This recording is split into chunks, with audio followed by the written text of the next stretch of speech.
Hi. Hey, everybody. Are we on, really? Yeah. Oh, good. Wow. That was the weirdest countdown ever. Everybody is out there's like, oh, I never heard a countdown. I don't know. You guys just came on 3 minutes late or something Some like people that. have heard the final countdown. The final countdown. Do. Oh, now you know what's going to happen now. Now, Copyright. whoever wrote that song, I forget who that was. Really? Do you remember? Half the time I do. Well, whoever Not that right now, is, though. they're going to get a royalty because I just sang that. Yep. I can't think of who it is right now. Mm-hmm. Yeah. Oh, well. Yes. The Europeans, maybe. Yeah, something like that. Something really close to that. Europe. Jeff. There it is. Jeff. Of course, Thanks, Jeff. Jeff knows all of he's this our stuff. he's our Rolodex of Billboard chart. You name a song, he's gonna pick it up, as long as it's not like a really new song, of course. I have stumped him once. Oh, really? And only once. And it's frustrating because it stumps me too. Like I'm like, come on, Jeff, we got to know this one.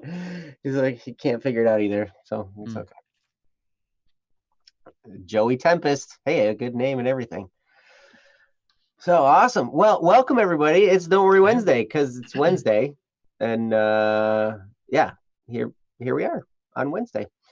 So this is a show where we handle any issues, challenges, or circumstances you might be handling that are tough to go through.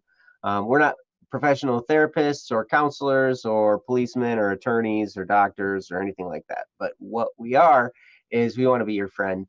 We want to help you in any way we possibly can. We know that you're smart enough to figure this out on your own, probably, but a lot of times when you're in the middle of an issue, it's tough to see the forest for the trees, I guess, if you've heard the statement before. But anyway, Princess is our chat room hostess. She is posting all the different ways that you can get in touch with us. I'll just say them in case you're listening and not watching. You can post in the chat. You can go to our website, bss.studio, and post something in the Don't Worry Wednesday section there. Or you can email us at dww@bss.studio, and we will get it there as well. Our producer is Jesse V, the V man, awesome sauceness guy. Yeah, that's him. Oh, nice. And above me in the appropriate place is the P. Static P. Welcome. Yes, welcome. Welcome to Don't Worry Wednesday. So, yeah, how are you doing, Ryan? I am doing fantastic. Doing very nicely. Thank you. How are you doing? I'm better than I deserve. Anyone know who says that? We'll see. Just now? We'll see if anybody picks it up in the chat. Maybe not. He's an older guy. Okay. Oh, and is yes, the mama Merhandi. Yeah. Upside down one. And their ears in front of the other guy's eye, apparently. Yep. And the baby owl is no longer squashed between the two. Yeah. Sticking out the side. He's got his own perching point on top of upside down mama's bum. Yeah. Bottom side, Belly? Nice. I guess that's better. Mama's belly. And owl request. Yes. Nice. Help us keep time. Oh, Dave Jeff Ramsey. Knew. It's Dave Ramsey. That's what he always says. He does. I've listened to his show a handful of times, and anytime somebody calls, he'll ask how they're doing, and they ask how he's doing. He's always like, "Better than I deserve. What's up?" Oh, really? Nice. Yep. Okay. When you did the voice, I was like, oh, yeah, now I know who Dave Ramsey is, actually. It's pretty funny. Yes. So, anyway, yeah, we should do a show, shouldn't we? Yeah. We got topics here. We got all kinds of stuff. I see Akil is here. Mm-hmm. He's got a new one. Let's see. My Gary. We have one for My Gary that Mm-hmm. came before that. Yep. Let's see, it's January. My My Gary's Gary is here. here. Who else is here? Sophia, Looking hi. through. Oh Joseph my is gosh. here. Is Sophie really with us? I didn't even see them. She was, at the beginning, Marhandi. Oh, okay.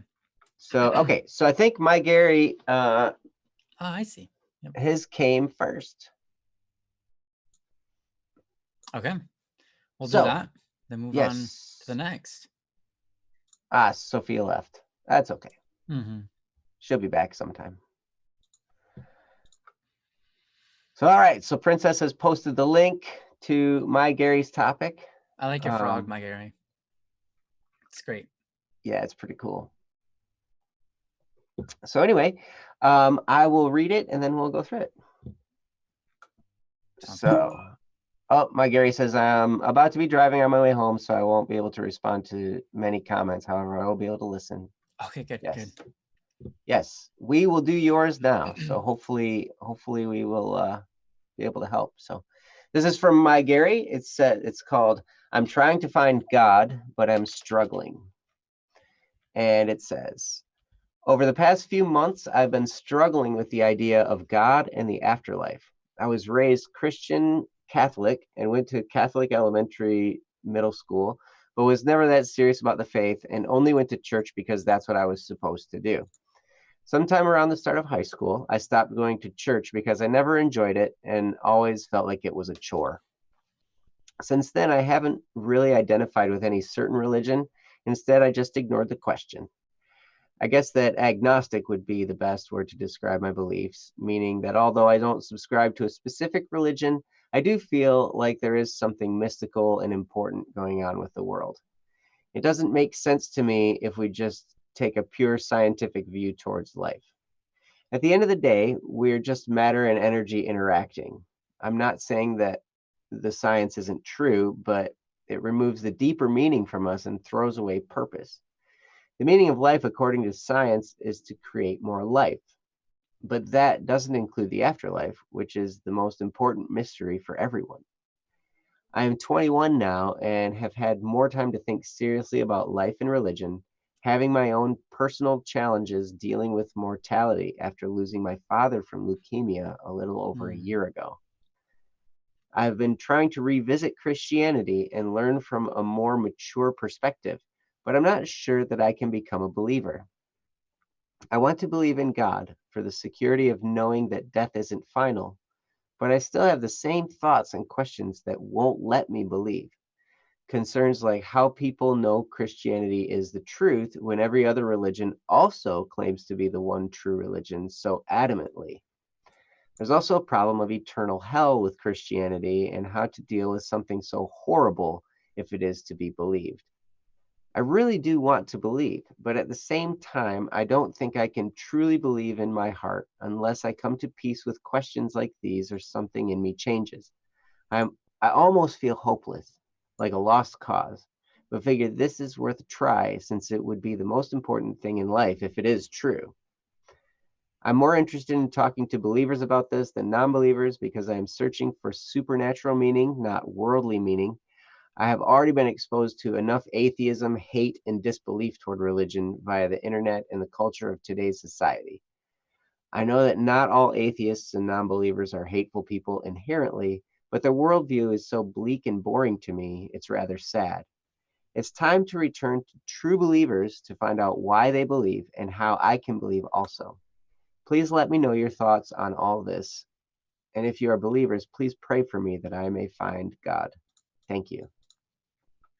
And that is from My Gary. So My Gary, wow, thank you for the post. And these are very important questions a lot of people wrestle with. And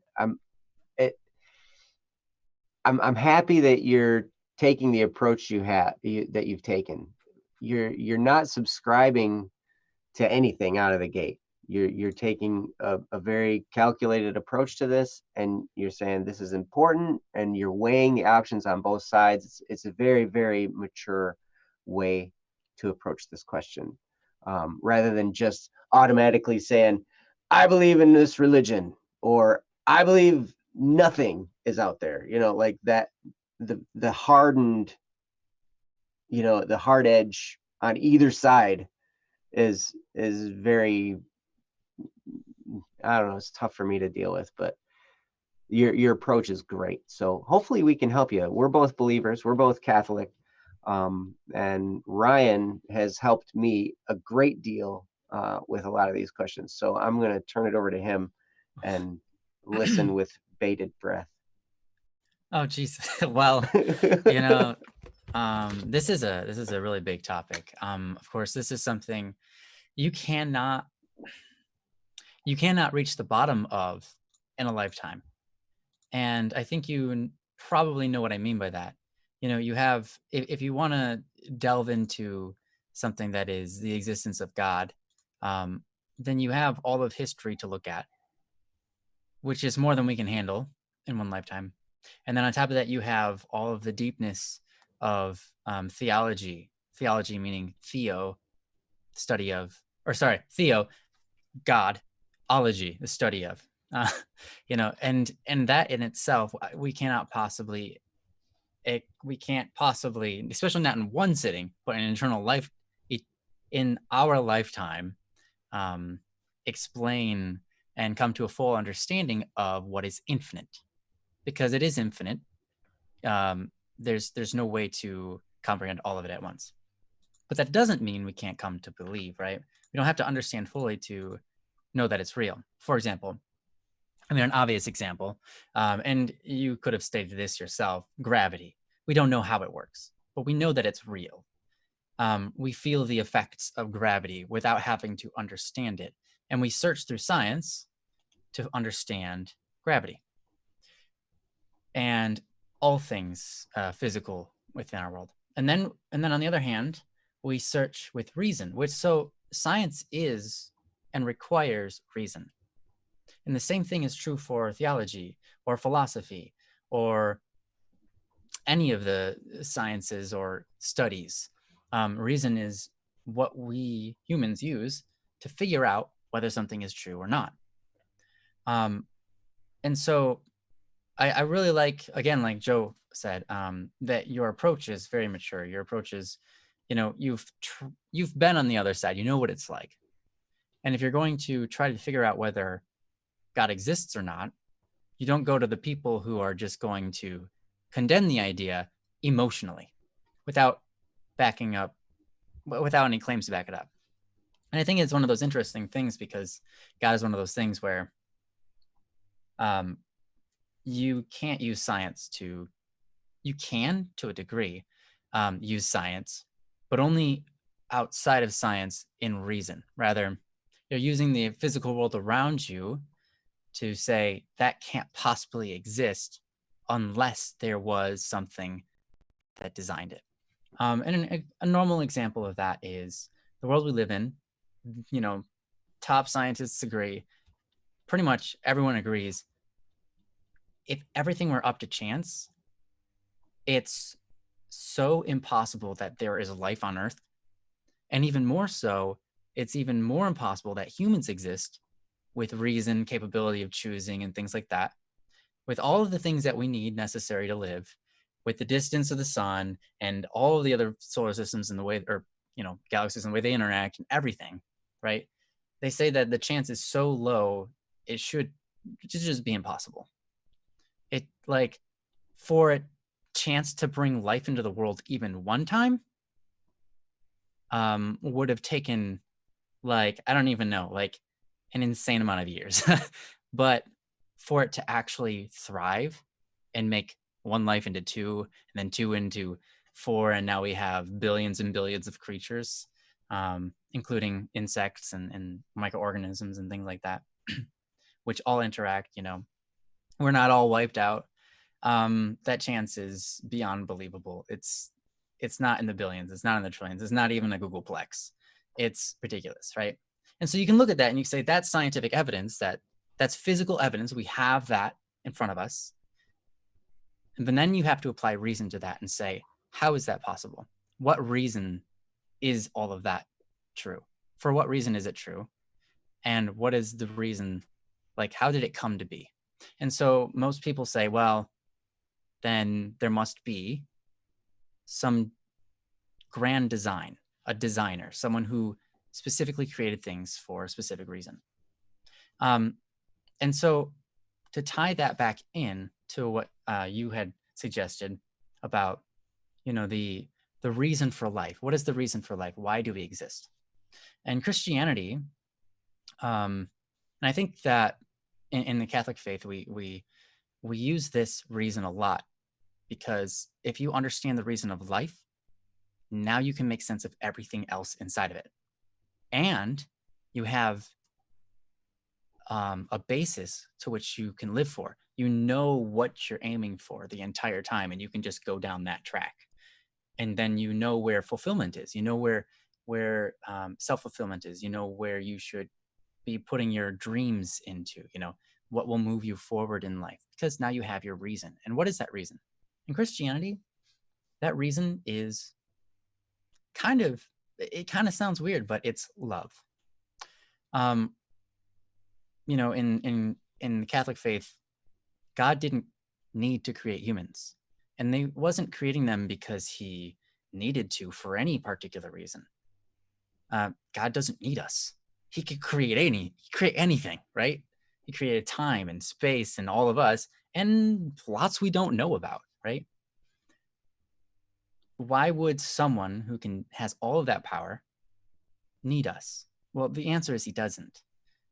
And through revelation, through time we've spent with God on earth and his manifestations and how he interacts with us, and you can find tons of examples of that throughout the Bible and even in our daily lives, and how we treat each other and so on, that the reason God created us was because he loved you.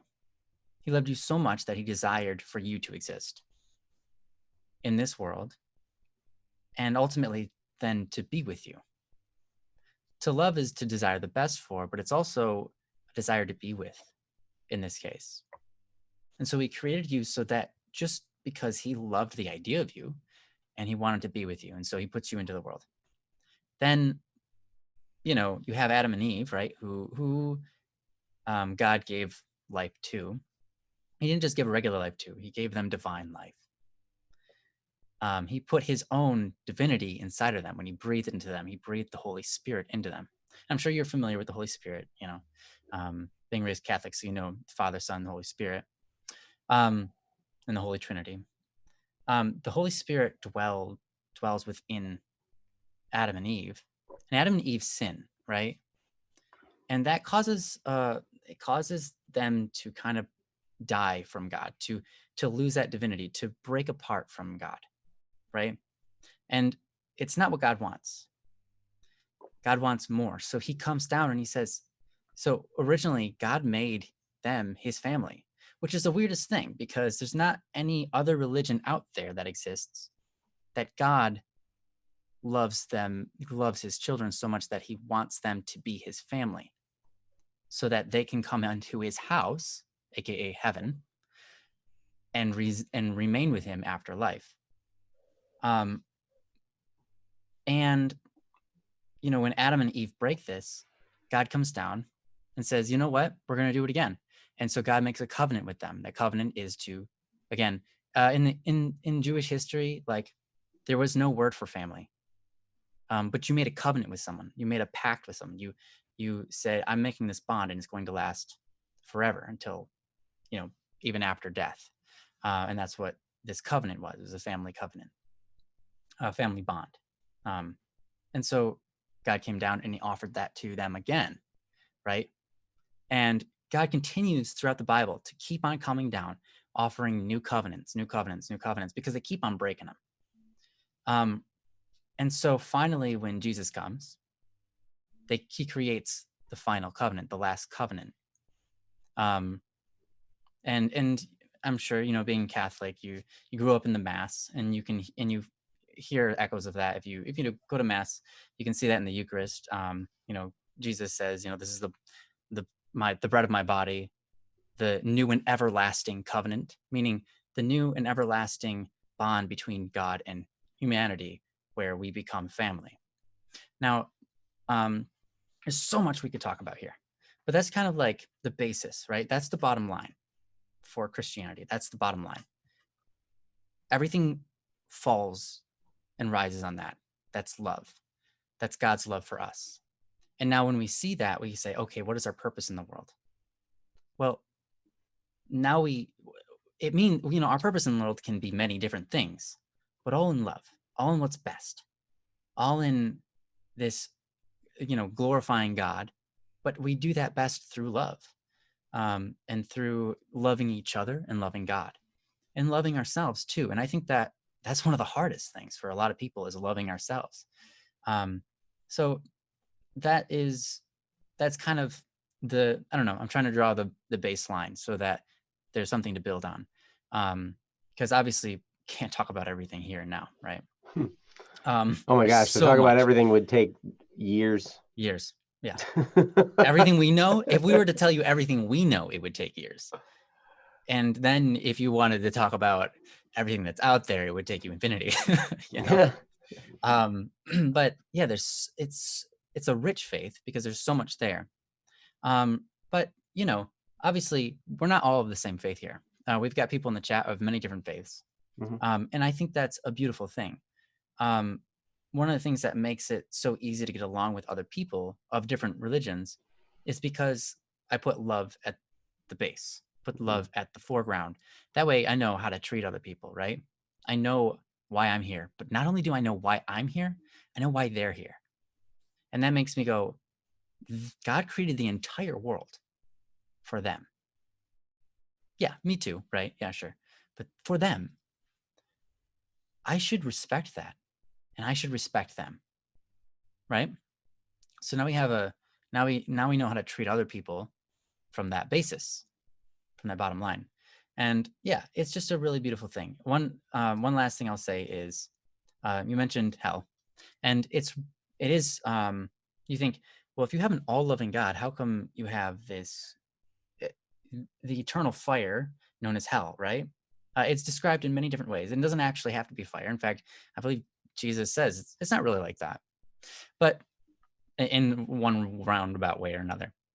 But and one way that most theologians describe hell is just a separation from God, and that feeling of knowing that that's out there and deciding, I don't want to be a part of that. I don't want to be a part of him. I don't want to be loved by him, and I don't want to love him back. Now, in the Catholic faith, we believe in a hell, but we don't believe anyone has to be there. We believe it exists, but we don't believe that anyone is there because we don't know. We There don't are say there are a few people we're fairly. Yeah, there are a few people that were pretty sure, but they don't need to be there for it to exist. And it's ultimately, we don't know who gets to go to heaven, who gets to hell. I mean, we do have saints, right? We know they're in heaven, and we know they're in heaven through a process where that includes 3 miracles from them after their death in their name, on top of a life lived that is extraordinary and a great example for other people, and all sorts of different stuff, right?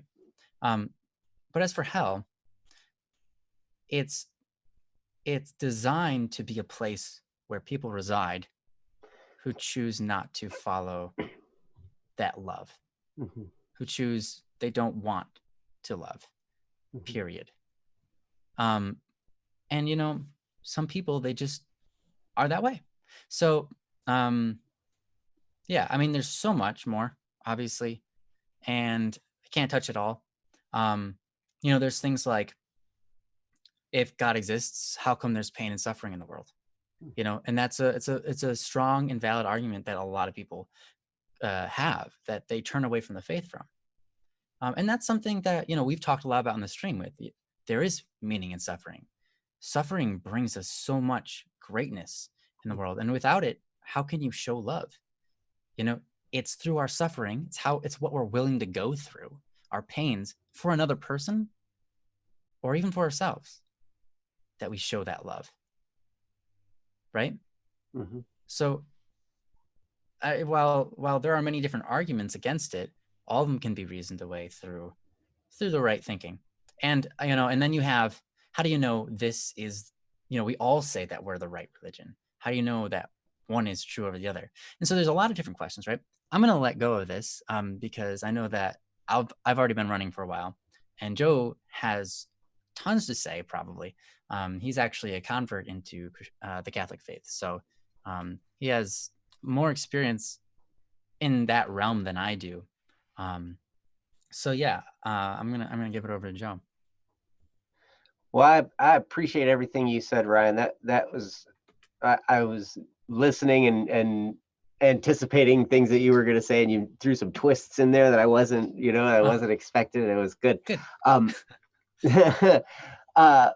But my Gary, I do have to tell you, if you're listening to this, make sure you go back and rewatch this at a time, because you said that you would be driving right now. So if you're hearing me, go back and watch this when you can see the stream, because there's been some pretty good discussion in the chat as well.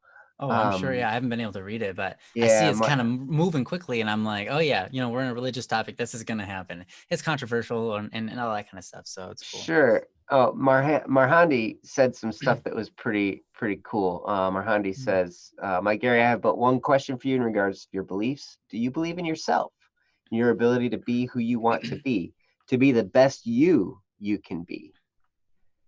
Marhandi, I believe you can be someone, but my belief doesn't matter. What matters is if you believe and if you work toward it. And I think that's wonderful inspiration right there, Marhandi. I really appreciate you posting that, because really a lot of life is trying to become the best version of ourselves that we can be. And religion can be a great help along the way there. So while we're here, oh, hey, my Gary just got home. Oh, welcome back. So yeah, welcome so home. Now if you have any thoughts or anything you want to post in there, if you want to guide the discussion in any direction, feel free to post in the chat, and we'll try to handle whatever we can. But yeah, being the best version of yourself is such a great thing. Now, it doesn't necessarily mean achieving all of your goals, although that could be part of it, but just really being the best you. And religion can definitely play a part in that. Now, as Ryan stated, I stated, we're both Catholic. But one thing that is amazing about, I remember when I became a Catholic, actually, I was on my journey. One of the things that attracted me to it was that Catholics understand that all religions have some truth in them. Absolutely. They wouldn't exist if they didn't. So we respect any other religion based on that, on the fact that they do have truth, and they do, teach that truth, and they live the best they can that truth. And it's wonderful to see people doing that in whatever belief system they're a part of. We happen to believe that the belief system we're a part of is the whole truth. Now, as you said in your post, we probably wouldn't be very good Catholics if we didn't believe the Catholic faith was the whole truth. Right? I mean, like that. I mean, for someone who's Muslim, I mean, they wouldn't be very good Muslims if they didn't believe that Islam was the whole truth, right? So, I mean, we do have this basis. Now, as far as Christianity is concerned, there are historical things that happened and prophecies that were fulfilled in Jesus and stuff like that. I mean, a lot of people have gone to the trouble. There's a guy who's a non-Catholic Christian, Lee Strobel, who wrote a book called The Case for Christ. And if you have the time to read it, it's a fairly big book. I think a movie's been made about it, so I didn't get to watch the movie, so I don't know if I can recommend that. But what the basis of this book, The Case for Christ, was this guy, his wife became a Christian, and so he's like, I'm gonna disprove the existence of God. And so he went out on a mission to prove that God did not exist. And he ended up a Christian. And the book was about that. Now, this interesting parallel to this is I was a non-Catholic for, my whole life until a few years ago. And Ryan and Kyle, his brother, and all their family members, they're very dear to me. And I was like, and I went about trying to prove to them that Catholicism was wrong and that, non-Catholic Christianity was the right way to go. And, I ended up becoming a Catholic based on that mission because I found it to be true. I went in and studied. I was trying to poke as many holes as I could. I was trying to I was like, I'm gonna poke these holes in here and show them that their religion is false and that they should become, they should join my church. And going the other way around. So but anyway, that's just, a part of the story. One thing to tell you about God is that, there have been some things said about God. One guy was like, oh, he might as well just be some spaghetti monster in outer space, right? I think that's Dawkins said something about that, spaghetti monster. I think that's Dawkins, yeah, but I can't guarantee it. Yeah. And then there's also Richard Dawkins. There's also there was a Russian cosmonaut who went up to outer space and he's like, yep, I went to outer space. I didn't see God. God doesn't exist. It's like, there are so many misconceptions about God. And we're just going to keep it real simple. God is the first cause. Because in science, there's the law of cause and effect. Everything that happens has a cause, right? Mm-hmm.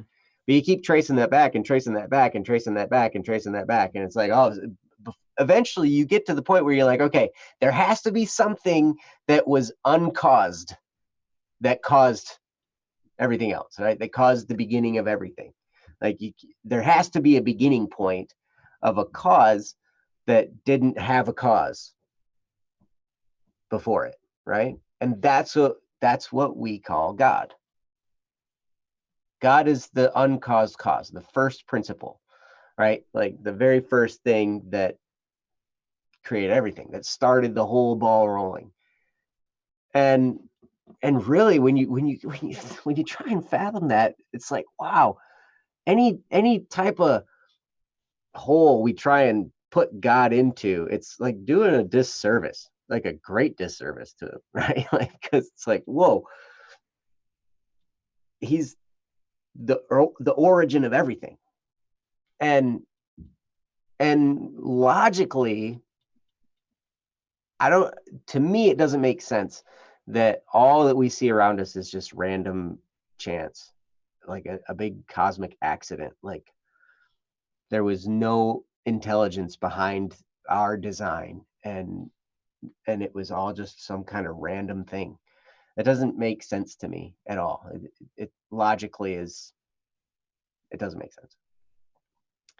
So that's why I believe in God, is because logically that doesn't make any sense. Now, my journey toward the Catholic faith has been a long and difficult struggle, like it was a lot of studying, a lot of research, a lot of reading, and everything like that. Now, here's one thing I can understand. You were raised Catholic. My Gary says, I believe it's a he. His name is Tyler. Although Tyler can be both a boy or a girl name. So that's true. If you want to let me know if I'm right on that, that would be great. Yeah, that'd be nice. But so Tyler, I'm not going to go through my whole history of, how I became Catholic, but you were raised Catholic. And so I can totally understand how it can totally turn into this boring, like, this is just what we do, and it's the same every week, and it never changes. It's just over and over and over again. It's just dit to dit to dit, and this is what we do. Why do we do this? This is so dumb. I understand that because first time I went to mass, I didn't understand what was going on either. I didn't get it. This Tyler is a boy. Okay. Excellent. Thanks for letting us know.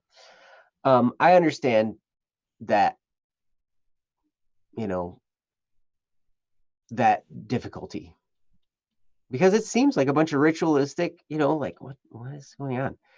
What I learned was that when you have a real friendship with God and when you have a true like relationship, you're praying, you're seeking to understand him, then everything that happens in the mass comes to life and it becomes real and there's a reason for it all. And I watch a lot of people just going through the motions, it seems like. I don't know, I can't judge their heart, I don't know what's going on in their heart, but I can totally understand how it can just become this habit of this is what we got to do, this is what we got to do, this is what we got to do, and there's nothing behind it. But when you awaken that friendship with God, then everything that happens there is just, whoa, this is like alive now.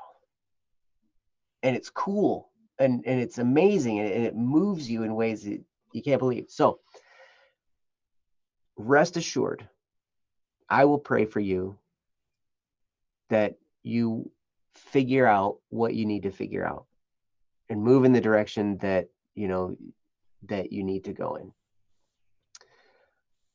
I know Ryan will pray for you as well. And as a company, BSS, we will pray for you. Princess says she will pray for you because yeah, this is tough when you're struggling with questions about the afterlife and is God real, like what role does he play, all that stuff. I mean, that's totally, those are big questions and they're tough to wrestle with. So I would also encourage you to try and pray.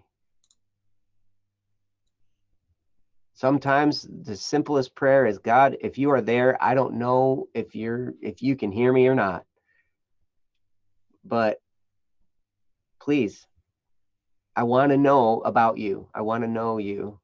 And I want to know what all this stuff, like all these questions I'm wrestling with. Help me. And I would also encourage this. Having grown up Catholic, you probably know about adoration, Eucharistic adoration, or sometimes it's called exposition of the Blessed Sacrament. I would look in your area for a church that is having that at a certain time.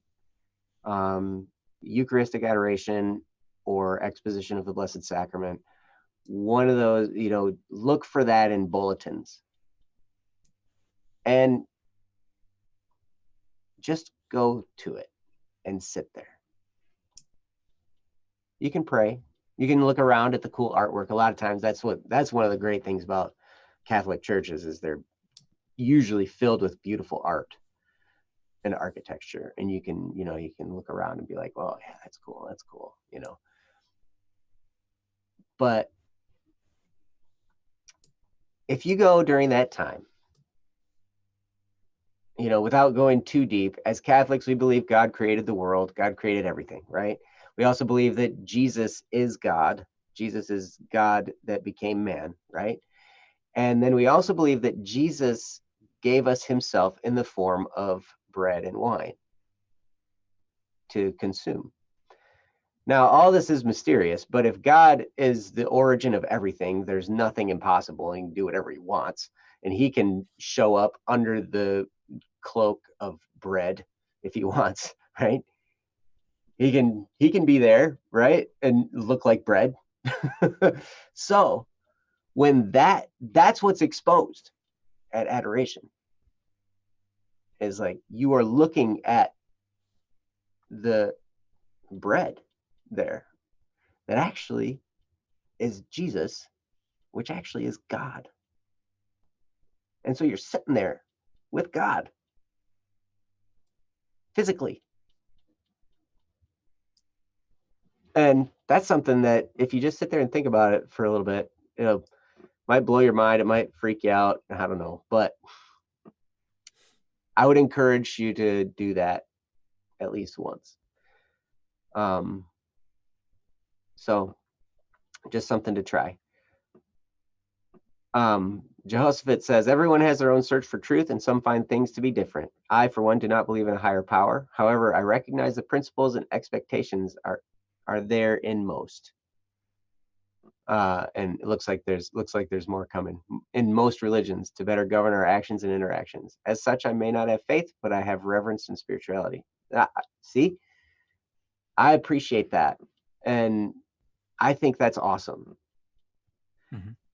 Because Jehoshaphat could be saying stuff like, "Oh, everything you guys are saying is a crock. You guys are stupid," you know, this kind of stuff. But he's not. He's respecting us just as we be respectful of him. Like, hey, we're all on a journey. We're all on a journey to find the truth. And we all need help from other people. And man, I'll tell you, it's not an easy task. But for you, Tyler, know that we here love you. And we want what's best for you. We want you to be the best version of yourself. And we want you to, you know, come closer to the truths that you're seeking. And yeah, if you have any other questions ever, feel free to post, feel free to ask, feel free to send either one of us a private message. You know, you can do that at bss.studio as well. Mike Gary says, just like it would take you a very long time to explain Catholicism, I have too much to say to respond now to all this. Thank you for your prayers and for talking about this. Absolutely. Yep. It's a big topic. I understand. Mm-hmm. And yeah, if you wanted to send us a message, you can private message Ryan or I on bss.studio. You can find us on Discord as well. I'm personally not on Discord very often, but you know, if you're patient, you can send a message there. And yeah, so thank you for asking the questions. Thank you for posting it, because this is something near and dear to my heart. I believe it's near and dear to Ryan's as well. And it's a topic that we could talk about forever. We've even thought about coming up with another show, you know, doing Theology Thursdays, because, you know, there's so much to say in this topic. And, you know, so many different rabbit holes to go down, you know, that would be interesting and fun and everything like that. So anyway, Tyler, thank you so much. Tyler is my Gary, for those of you who who didn't see that. But thanks for posting, and thanks for being here. So Ryan, did you have anything else? I have too much to say. I mean, literally, it's just how this topic is. And so rather than delving into it, one thing that I guess final thing I could suggest is, you know, I think it's awesome that you spend the time to just think about it, right? To think about this kind of stuff, you know, is super important. And it sets the pace for the rest of your life, right? Whatever you decide is true is how you're going to treat reality for the rest of your life, until you maybe change your viewpoints of reality. But yeah, I mean, it's such an important topic, and I'm glad that you are not stagnant in it, that you are coming to a point in your life where you're like, you know what, let's pick it up, let's figure it out. And I think that's great. You know, you have been given a mind that's powerful enough to come to reason, to understand, to explain things, to put logic together. And I think that utilizing that and finding the answer, so that you can continue your journey in the right path, I think that's going to be awesome, dude. Again, like Joe said, if you have any questions, if you have any, why do they Catholics do this? And that's so gross or weird or strange. Yeah, hit us up, because we don't know everything. But we're willing to find those answers if we don't know them already. Because any question is a good question. And that's one of the things I love about our faith is we're allowed to question things and then find the answer, because we're allowed to use reason, because that's a gift from God. Yes. So, yeah. So yeah, if you want to hit us up anytime, do so. But if not, good luck on your journey, man. Yeah. And know that love and prayer follows you. Mm-hmm. Absolutely. So yeah, let's move on. Let's move on to the next Yes. one, huh? So, all right. So let's see, who do we got here? Steve L and Akil are here. There's a message coming to me from the ether. And so let's see.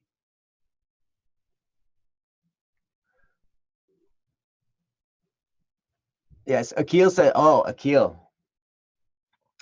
might be interesting community interactions. We have different faith and backgrounds. That's for sure. It would be a very interesting discussion, and Jehoshaphat would be the devil's advocate if wanted. Hey, those are all Yeah, of those are all that. welcome. Absolutely. That's, yeah, I think it's about love and frustration. There you go. Those are the same thing.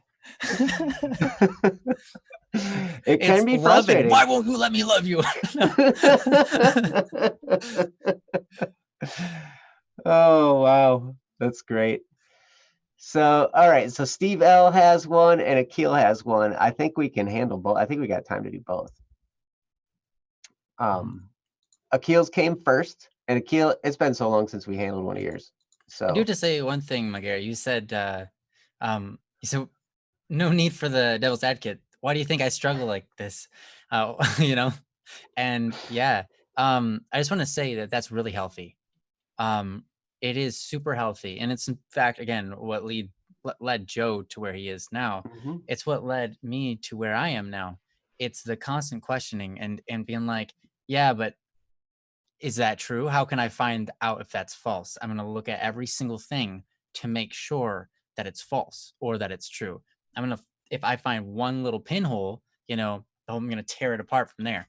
So I'm always playing devil's advocate. I always play devil's advocate, even when people, social environments, someone says something mean about another person. I'm like the first one to go, whoa, like, hey, you don't know where they're at. What if the reason they did that was because they just weren't like, probably weren't trying to be mean. They were trying to be nice, maybe. Like there's times when that could happen, and so I always question everything. It's very healthy to do that. So yep. Yeah. Well, and one thing that's understandable too, anytime you have these discussions, sometimes they can get fairly heated. And part of that is because a lot of times when you're dealing with religion, you're dealing with worldviews that people have and that are dear to them. And man, if anybody else's journey was anything like mine, I know that my worldview got shaken at its core, and like I was in like a no man's land for a while. Like it just like it was weird. It was weird. And so emotions can go all over the place when you're in that state. Like it can get crazy. But it's very we can be very understanding. Yeah, sorry for the going back, but yeah, okay, I'm ready. Yep. What? Oh, now I'm getting another message. Steve has two of them. Oh, Steve has one from November 20th. So Steve, okay. So Steve, you got one from November and you've got one from January. Since yours comes first, and Akil wants us to do yours first because that's how he is. That's how he is. He's great. Which one would you like us to do? The one from November or the recent one from January? They are titled this. How do you know when you like yourself? And the other one is it love, infatuation, or just friendship? Which one would you prefer? So yes, so we will handle yours next, and we'll handle Akil's after that. Okay, Steve says the most recent one. All right, so that's the one we will do. Awesome. The love, infatuation, or friendship one. And Princess posted the link because she's amazing.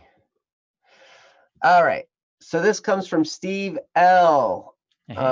Looks like also known as Loosey Goosey 1. I like the name. What? Akil already removed. No. Man. Come on, Akil. Hey, you know what? We might be able to find it. Yeah, we know the IT guy. He changes Akil, the subject. Hey, Enrique's I here. tell you, Akil, I love you so much. I hope that one day you'll let us do one of your posts. I really, man, It's been I'm a long sorry. time since we've been able to do one of Aguil's. It is. But all right. So anyway, but this one we're doing I'm is sad. I'm legitimately sad. we're gonna do Steve's. Steve L. Is it love, infatuation, or just friendship? And here goes. I've lurked for a few live streams, and after the recent one, I figured I should bring up my problem. Recently, over the past few months, I've become pretty good friends with this girl, and she's a sophomore while I'm a senior. I've already asked her out on a date, and she respectfully declined my offer, and we grew closer as friends afterwards. Recently, she has been going through some radical changes, as you do when you're in high school, and has begun rethinking a lot of her life views, and one of them was dating. Before, she was scared of dating, but now I don't know if she is still scared. So I invited her on a movie date to see Sonic, the movie, on Valentine's Day. Nice. Nice. Which I made clear she doesn't have to accept.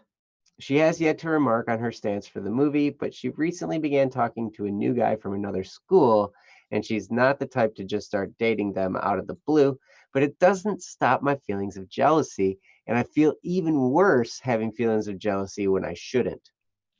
Some of my friends have told me to wait until she's ready to date and makes that clear, but I don't know when that'll be or if she'll make it known that she wants to date. While others told me not to date altogether because I'll be going to college in a semester, or I should make my feelings known to her as soon as possible because I have limited time. I'm confused on how to act on my feelings, how to handle jealousy, and when should I stop waiting or when it becomes too late for a relationship. Also, my YouTube name is Steve L. Okay, yes. So Okay. Steve L goes by Loosey Goosey One at bss.studio. So you can find him there. And also, wow, this is some pretty intense stuff here. I understand where you're at. You know, this whole emotional roller coaster you're going through. It's unfortunately it's completely natural. um, isn't that funny how nature's set up to make us go through this?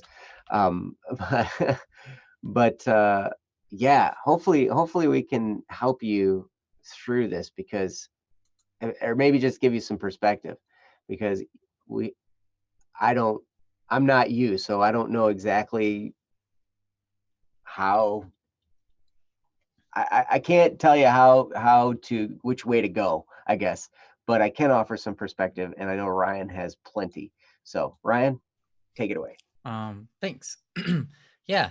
Thanks for sharing. I mean, it takes guts to do that. So we appreciate this. Relationships are a really funny thing. They're hard.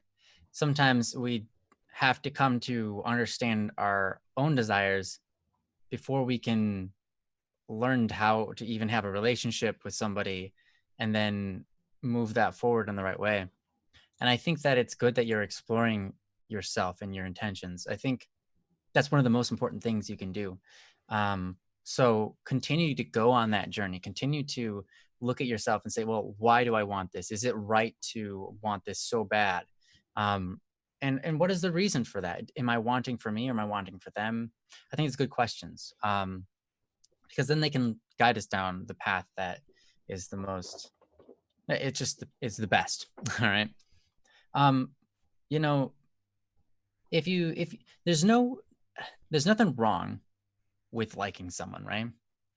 There's nothing wrong with wanting to tell them that. Mm-hmm. There's nothing wrong with them saying no. There's Mm-hmm. nothing wrong with them saying yes. These are all just middle ground, good, normal human being stuff, things rather. Um, and I think that's really cool because in life there are things that are just clearly wrong or bad or evil, right? And then you have other things in life. It's like, yeah, it can go either way. It's all good, even if it doesn't necessarily always feel good. It's still good. Um, and I think that's cool. I think it's important to keep that knowledge there because um, there's no reason to be afraid. There's no reason to be afraid of saying your feelings. But there can be reasons to not say them. For example, if you think within yourself and you start to study your heart and okay, I just want her to want me because I want that feeling of her wanting me, right? Which happens sometimes in relationships.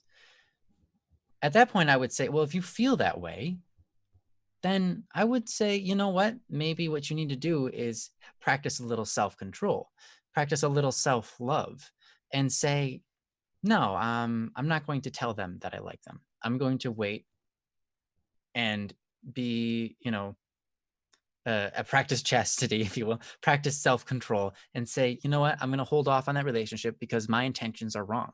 My intentions are not for her. Good. My intentions are entirely for me because I want this, not because she wants it, because I want it. And so I'm going to just, practice a little self-control and say, you know what? I'm not going to put myself out there. Now, it could be you really like them and you want the world for them, right? And that is true from the bottom of your heart. And you just like, hey, I want to be a part of your life, forever, if that's cool, right? Until I die, whatever, right? And you just want to let them know that. I think what's interesting is a lot of times we are afraid of the rejection. But if you put a spin on it, right? Think of it from their perspective. If a girl comes to you, Steve, if a girl comes to you and you don't really like them, you don't hate them, right? You're friends with them, but they come to you and they're like, hey, I really like you. And you're like, whoa, I've never even thought of you that way. So now, like, how do I handle this? Two things happen. One, you feel pretty good about yourself. You're like, hey, maybe I'm not that bad after all. Maybe I'm not that unattractive. Somebody out there likes me. They find me attractive. They think I'm worth sticking around, being around, and they want a relationship. That does into your head, and you're like, you know what? That's kind of cool. I mean, obviously, that's really weird that it's this person, and I don't really want to go down that road with this person. But at the same time, you get that feeling of like, hey, you're valuable to somebody. You're that valuable that they would go out of their way to tell you and put themselves in the face of rejection, in the face of pain, in the face of all of that, just to tell you that you are so important to them. That's awesome. So if you look at it from that side, right, you're kind of doing them a favor. You're like, hey, look, I just want to let you know, you're like so important to me. And you're so valuable. Like, you don't understand how incredible of a human being you are. And I just want to let you know that type of thing, right? You're telling them that doesn't fall on deaf ears, right? That builds people up. And then you're doing exactly what you want, right? You're trying to make their lives better. You're trying to make them have a better day, right? And you can do that by that approach. And then on the other end, the other thing that happens when someone, comes to you and tells you is it gets really awkward. But let me tell you something. Ain't nothing wrong with being awkward. Nope. Embrace the awkward, as my friend Ryan says. Yeah, absolutely. There's no sin in awkwardness. It's just a weird, like, I don't know what to do now. Embrace it. Yeah, absolutely. Embrace the awkward. When you get to an awkward moment, be like, yes, I nailed it. I made it awkward. That's what I wanted. Now everybody's confused. Now everybody's like, what do we do? I did that.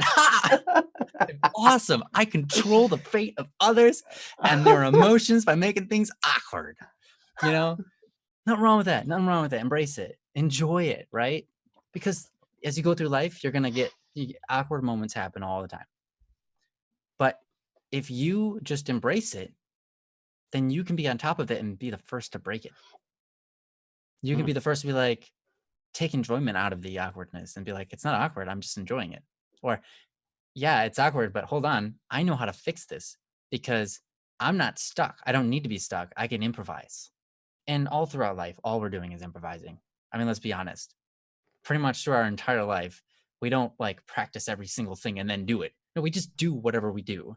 Every time we enter a conversation with somebody, it's like almost entirely improvised. And when we try to plan it out, it usually goes wrong. Like, okay, when I go to them, I'm going to say this, and then how how are they going to respond? Okay, they could respond this way, this way, this way. All right, so if they say this, I'm going to say the other thing. And right, and if they say this other thing, I'm going to say the other thing.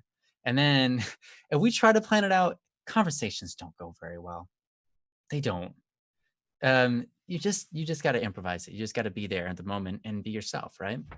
Mhm. Um, so with all of that, right? It was like a huge tangent, but all of that, I think one of the most important things to do here is evaluate yourself and understand what is love, not just the song, but it's a good song. But what is love, right? To love is to desire. I'm singing it in my head now. I know. I'm sorry, Gregory. I'm sorry. What is love, love? Baby, don't hurt me. I didn't ask you to sing it. I was already All singing right. it. Okay, well, do. Okay, sorry. I know I was singing a but different key than no. yours. However, I'm so sorry because I don't want to ever discourage, you from gracing our Oh no, listeners with your beautiful heavenly voice, which is what it is. I sound like a crab. A crab? What are you Yeah. talking about? Okay, you can sound like a crab if Yeah, you want I can to. sound. That's what I meant. That's what I meant to say. Okay, I can yes. sound like a crab. Anyways, so when you see, it's weird, right? You're welcome. And you have to ask yourself, why do I want this? Why do I want them to be in a relationship with me? Is it worth being jealous over? Right? Jealousy isn't always wrong. I have to say this: jealousy isn't evil. It's not a terrible bad thing. Jealousy is the desire for something that you feel like you deserve. And sometimes that's true, and sometimes it's not. And then there's another thing called envy. Envy is the real evil. Envy is looking at what somebody else has and destroying it because they have it and you don't. Envy is going, wow, that person has a really nice car, but they don't have a very nice, they don't have a very nice lawn, and then you drive over it, right? Or wow, it's and then and that nice Lamborghini they just bought, man, it's so pretty. I wish I had one. Well, you know what I'm gonna do? I'm gonna go over there and break one of their windows. It's like that's envy, right? That's purely just awful. But you don't feel that way, right? You see this other person that she might like, you don't know, you have no clue, and even if she does, right, it's not a bad thing. But you see that and you worry. It's not necessarily envy, right? It's that you worry because you want it to be you. And that's okay to want that. I would say it's not okay enough to go out of your way to cause harm to the other person. It's not okay to scandalize the other person, to make rumors about them, to destroy their relationship, to input subliminal messages into her brain to make her not like him as much, right? I think it would not be fair to her. That would be wrong to her, and it would be wrong towards the other person, right? But to want it and try to go about a good way of achieving that relationship, I mean, for starters, just being you, being kind, seeing if she's interested in you, giving up, the going through the struggles and the pains of announcing your feelings for her and that sort of thing. It's all fair, right? It's all good stuff. So jealousy isn't always bad. It's just an extreme desire, right? And there's nothing necessarily wrong with that. And that's how we come to chase our dreams. Sometimes is through that jealousy. We can see someone else is doing it, what we wanted to do, and then that can fuel us to work even harder, and then finally start to achieve what we've been wanting. Right? Some people are fueled that way, so it's not necessarily a bad thing. So I wouldn't beat yourself up over it, but I would examine yourself. And back to what I was going to say before, love. I would say, when I examine myself, are my desires in line with what love is, what true love is? And if they are, awesome. pursue this. If they are not, then either two things: abandon ship, or improve yourself and how you are thinking by Mm. trying to reprogram yourself and do basically changing your actions to meet up with what love is, changing your heart to meet up with love, what love is, and run parallel with that. And that is this: to love is to desire what is best for another human being or whatever creature. Mhm. Mhm. To love is what it is to desire the best for someone, and then being willing to do what it takes to get them there. Um, and sometimes, you have to love someone from a distance, right? Mhm. You have to just like, I can't be around you because that's not making anything better. It's making things worse. There's such thing as tough love, where you're kind of hard on somebody so that they can start to improve and become better themselves. There's a love where you're like, I'm going to let them figure it out because that's how they're going to grow. And then there's a love where it's tender, caring, and you're like, I'm going to go into their lives and show them how this works so that they can learn from me. There's all sorts of different kinds of love, but to desire what is best and being willing to do what that takes, that is love. And so Mhm. we have to love ourselves to desire the best for ourselves. And we also have to love the other person. And you ask yourself, do I truly love them? Is my desire for their best, is that the only thing is that the main thing I'm caring about here, is that I want them to grow? And do I need to be a part of their life in order for that to happen? Well, the answer is no, you don't need to be. But could you be? And would that help? It could be a yes. And that's one of those things, is sometimes you don't know until you try. Mm. And then that God eventually just makes it work. And you're like, okay, that was a weird adventure. Didn't work out, but I learned a lot, and so did they. And we became better people because of it. Even if we had our struggles, we learned a lot, and we learned a lot from each other. Or you go on an adventure and you're like, hey, we're still together after 74 years, which makes us really old. But yeah. Anyways, I know I've talked for like way too long on this, so I'm gonna go ahead and give it over to Joe. And he has more a more real current relationship than I do, so his suggestions are probably going to be far more wise and experienced than my own. But I said everything that I feel like I can, so I'm gonna put on to him. Well, I tell you, it's been a long time since I ever thought about dating. You never, Being well, you married could for go as on long a as I've date, been. but yeah, Right, yes, but as far as, yeah. but it's an interesting thing. I love what Ryan was saying about sometimes you got to love people from a distance. Yeah, absolutely true. Sometimes person you're in a serious relationship with, you want to love from a distance. Sometimes that's the case too. And but sometimes you got to give people space like that. You know what I mean? Hmm. Because, or else, uh, this doesn't pertain to relationships. It kind of does, because it kind of goes with the mentality. But I remember a guy giving some counsel about parenting once, and he said, "You realize that a timeout for your kids, it's not just for your kids. Right. It's for you too. Hmm. Like, you need to cool off as the parent, right?" But and I just kept sitting there thinking, yeah, yeah, you gotta love people from a distance. Sometimes I just want to love someone really hard in the face with my fist. Like,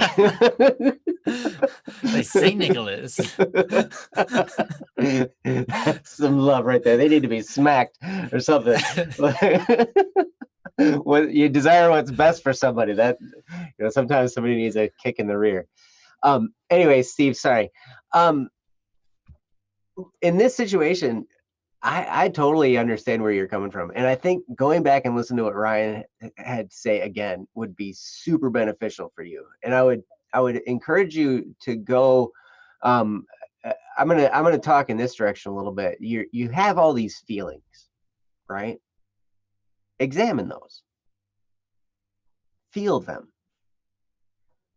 and think about it. Like, okay, I feel this way. What does that feel like? What's it feel like in my body? What's it feel like in my mind? What's it feel like in my spirit? What, all of those different things, kind of put that together and be like, okay, this jealousy, we call this feeling jealousy. What's it feel like to me?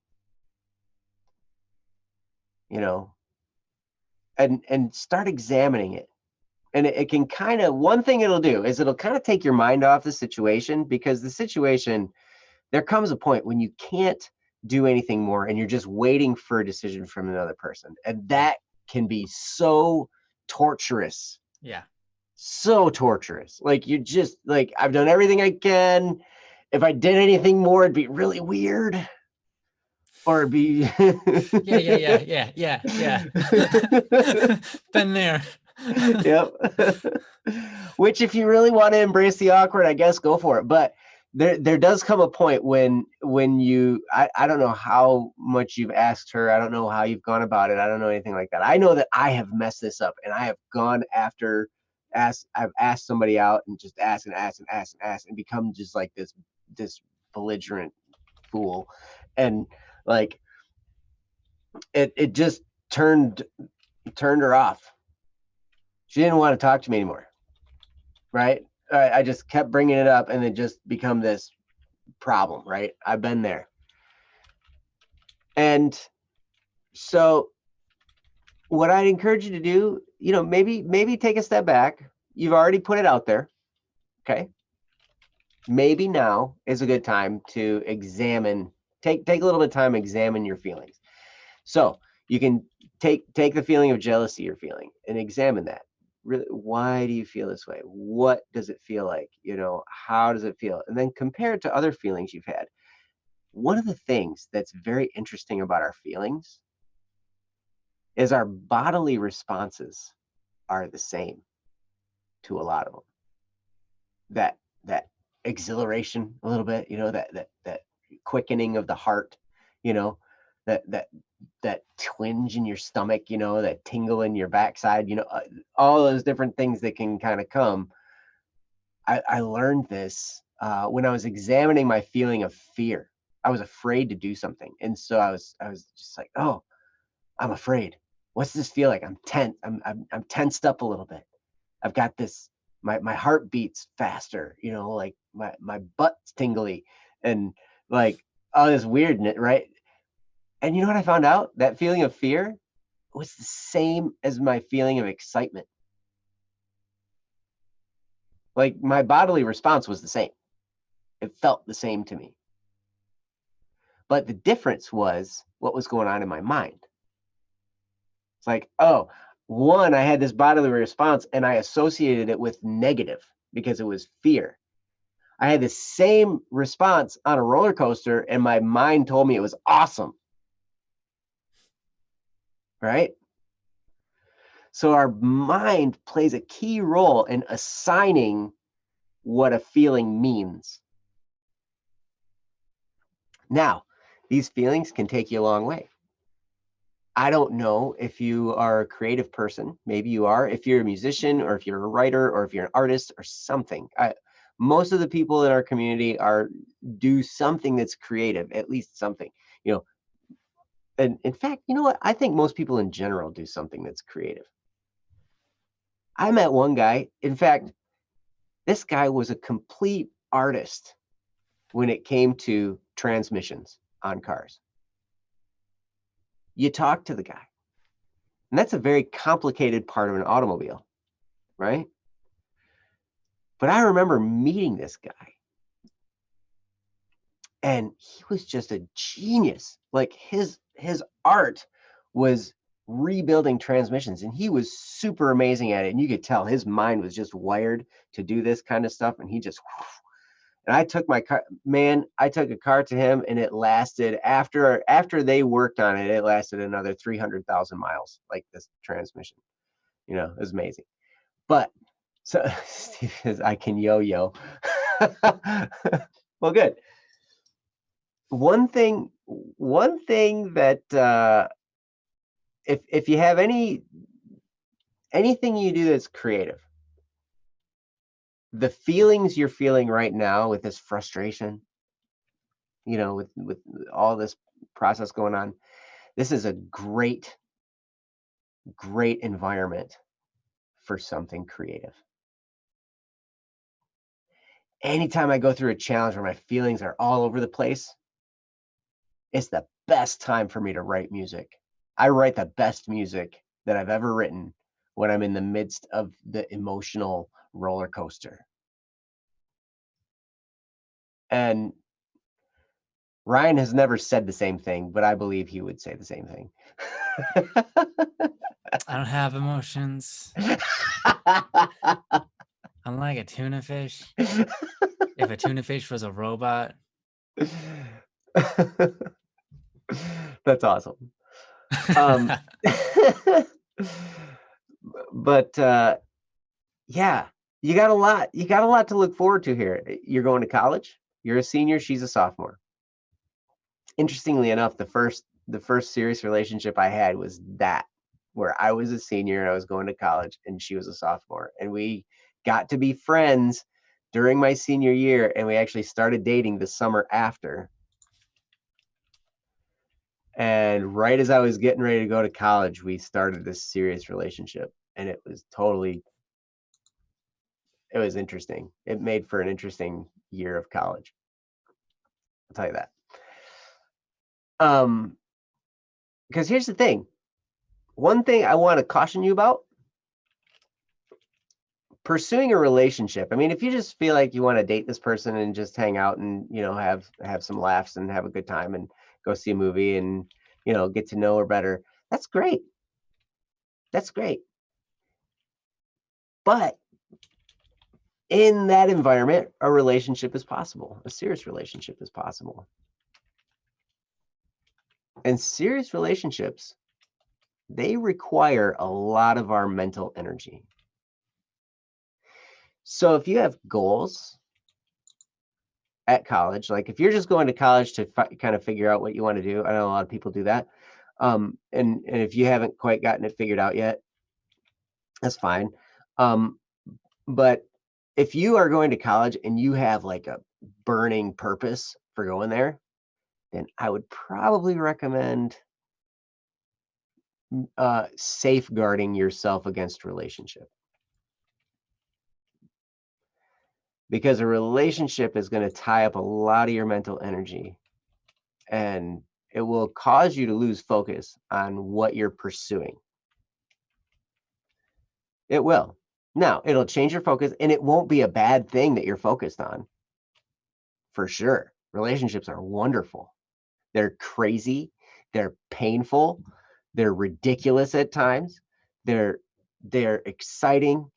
They're mundane. They're everything. I mean, relationships, they span the entire spectrum of our emotion and life and everything. They just, all of it. It's full. They're wonderful. But there's a reason why I don't want to get religious. I'm not going to take a religious bent on this, but there's a reason why Catholic priests are encouraged to be unmarried. And it's because Takes a lot of time and energy.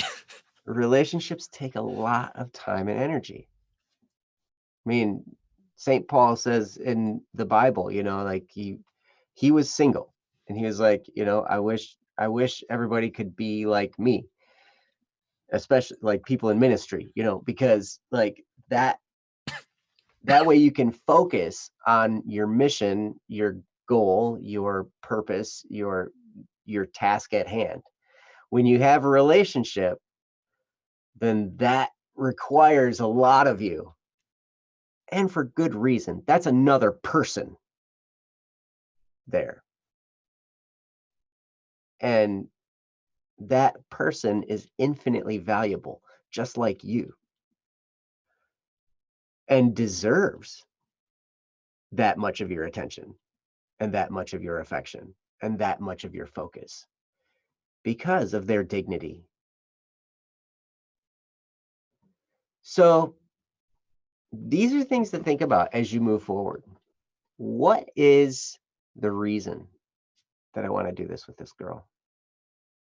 Do I want it to go into something more? Or do I want it to just be, hey, we're going to have some fun for, we're just going to get to know each other better. We're going to get closer, stuff like that. Go back and listen to what Ryan said about, do I want what's best for this person, or do I just want the good feelings that will bring me? And sometimes it's both, because really, truly, we desire those feelings, and that's okay. It's not like we're telling you, you should not desire the feelings. But what we're saying is, it's okay to desire the feelings, but also remember that's a person that you're dealing with there. Infinitely valuable, of infinite dignity. And someone who deserves to flourish just like you. And whatever you can do to help in that direction, man, that's love for sure. So take a little bit of time, examine your intentions and examine your feelings. Understand, if it becomes a relationship, it'll take a lot of your efforts and energy. And if that's what you want to do, then man, absolutely do it. It'll be amazing. It'll be a wonderful, incredible roller coaster ride of a life that you get into. Even if it only lasts for a little while and then ends, it'll be incredible. And I've been married now 12 years, and we have been through all kinds of crazy stuff in our marriage and our relationship leading up to our marriage. We dated for, oh my gosh, you dated 6 for or really 7 years or something like that before we got married. We were engaged for a long time of that too. I mean, it was incredibly. I've been with this woman for a long time. I got to go to his wedding. It was awesome. Mm-hmm. He did. Yep. And so we've been in this relationship for a long time, and we've experienced so many ups and downs and sidewayses and everything. It's crazy. Yeah, Jesse's got you beat. Yeah. Yeah, I actually got to go to his wedding too. It was awesome. Yeah. I got to go to Jesse's wedding. So good. Yeah. Amazing. All these weddings. Yeah. One day maybe Ryan will have one. You're all invited. Oh wow, thanks. I mean, you would be if I had one. If I have one, I'll make sure I hit you all up. Yeah.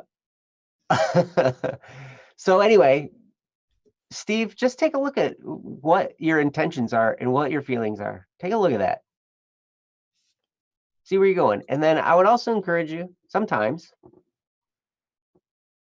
the best approach is to back off.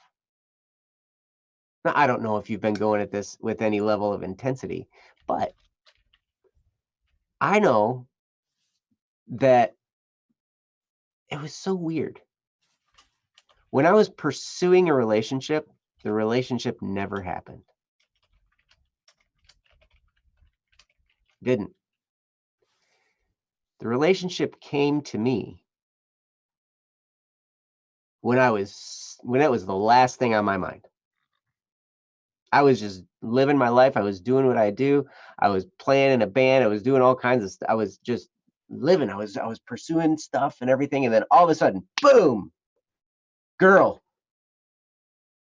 What? The way it just made me of like, boom, squirrel. Yeah, girl. Sorry. And the interesting thing about that is,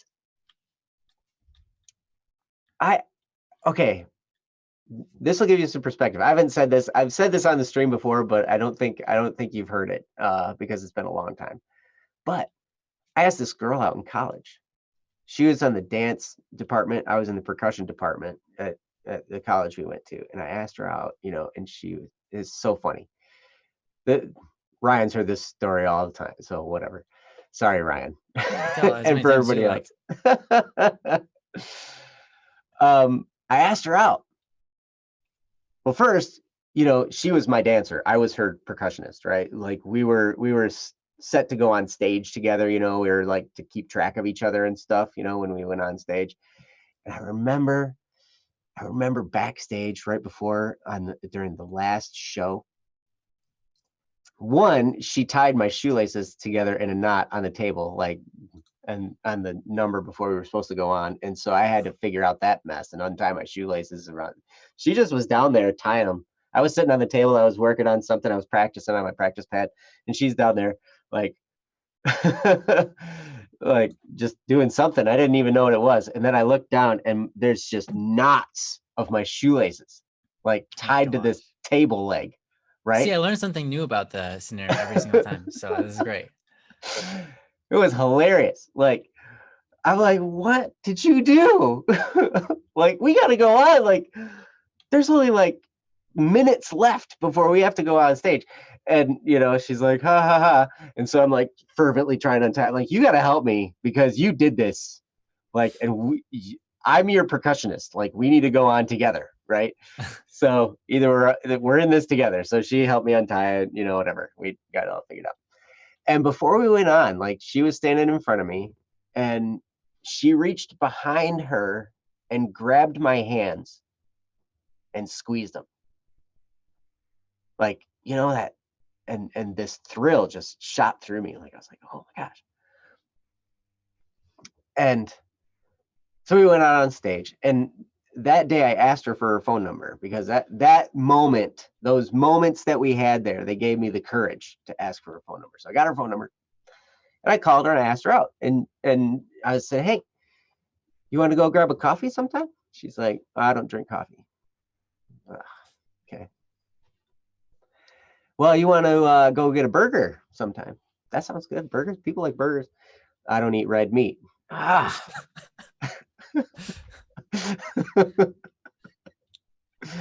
And so I was like, hey, do you want to go on a movie? Go see a movie? And she's like, I'm dating somebody. I'm like, why didn't you tell me that the first two things I asked? Like, what? So anyway, so she ends up dating this guy, right? And she's dating him, and I watched them date. We've done other shows together. We did other shows throughout the year. And he was always there. She was with him, all this stuff, right? They ended up getting engaged, right? It was crazy. And then, like, more than a year later, like, we were still at the same college, still doing shows. There's all this stuff, right? And we weren't always doing the same shows, but we were always kind of there seeing each other. We were both in the fine arts department. And after this one show that I was a part of, their dance show, and she said in the parking lot, she said, I'm free. And I'm like, what do you mean? She's like, oh, well, I dumped him or whatever. I'm like, oh, good. That's awesome. And then I got in my car and I left. I didn't say anything more than that, right? I don't remember what happened. I think I saw her later or whatever. And then we started to be friends again at that point, right? And so then we got to be friends. We started to hang out some here and there, and things led to another. And now I'm married to her. And the amazing thing about that story, and in this situation, I would make it's pertinent because you're talking about your feelings of jealousy. You're talking about the feeling that she might be going to talk to another guy from somewhere else, right? And that causes you some pain. That's okay. You don't know what's going to happen. You never know what's going to happen. She came back into my life after I really wanted to go out with her, and she shut me down, right? And then I went off and I pursued goals. I spent a lot of time partying too, but I still pursued, things were clicking, man. I mean, we had a band, all this kind of stuff. And then she came back into my life and exploded everything in the best possible way you can imagine. Like, everything, all kinds of things fell apart, and all these things, just this tumultuous time was crazy. because she came back into my life. But now here we are. We're married, got some kids. One of my kids is a black belt now. But I'm telling you, like, what's the matter? What's the point of that? The only point for this story is, one, I like telling it. Hopefully people like hearing it. Sparrow's got to go. I just really wanted Sparrow to leave. And Good. I knew Sparrow. Yeah, Sparrow, no, we love you, Sparrow.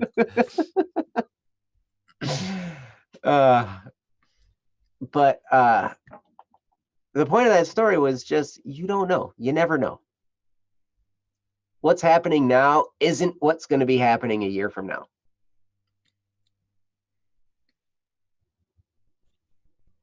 It's going to be different. You don't know how it's going to be different. Maybe that you do get this relationship and then it ends a year from now. Who knows? Maybe you don't get this relationship and then a year from now she pops back into your life and makes a mess of your life like it happened to me. Who knows? And when I say that, it made a mess of my life in a good way. Okay. Yeah. I think another thing, kind of like another point that you were making is, a lot of times when you're not looking for the relationship, when you have no desire for one, that's when they pop up. Yeah. And the reason for that is because that's usually when you're most attractive. It is. You know, you're not trying to fight for yourself for someone else's love. You're just going out about being the best you can be. And then, of course, that's when you're most attractive to other people, because you're being your best. And you're not being fake, and you're not being weird or creepy or whatever. You're just being you. And that's the perfect time for people to fall in love with you, because then you're just you and they're loving who you are. I think that's, it's awesome. That's exactly what I was trying to say. Thanks for saying that. Yeah. Because that's absolutely true. Yeah. That's when you're being you, you're at your best. You're your most attractive. At least to the people who matter. So anyway, I went on for a long time. I was seeing, we were getting production notes throughout that whole time, Yep. Letting us know timing. And I'm like, oh my gosh, I'm going on forever, but I just got more to say. I'm sorry. It's all good.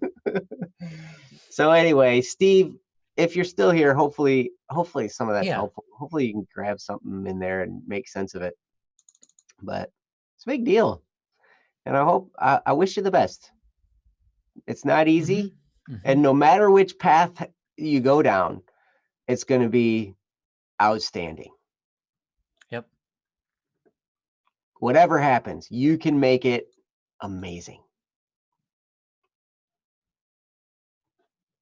It's going to be awesome. So anyway, Ryan, do you have anything else to say? No, thanks. That was great, Joe.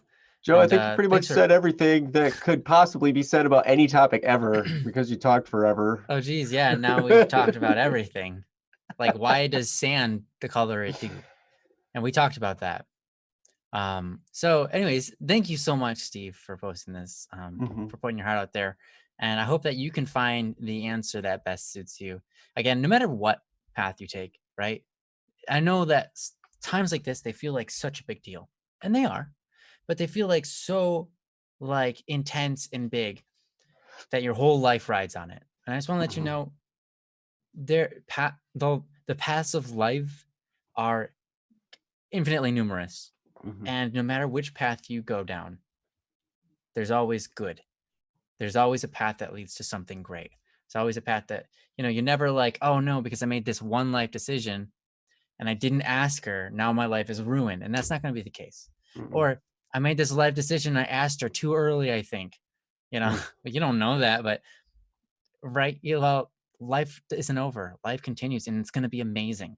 Yes, you have to go through the emotions, you have to go through the times, you have to go through the emotions, but life is awesome.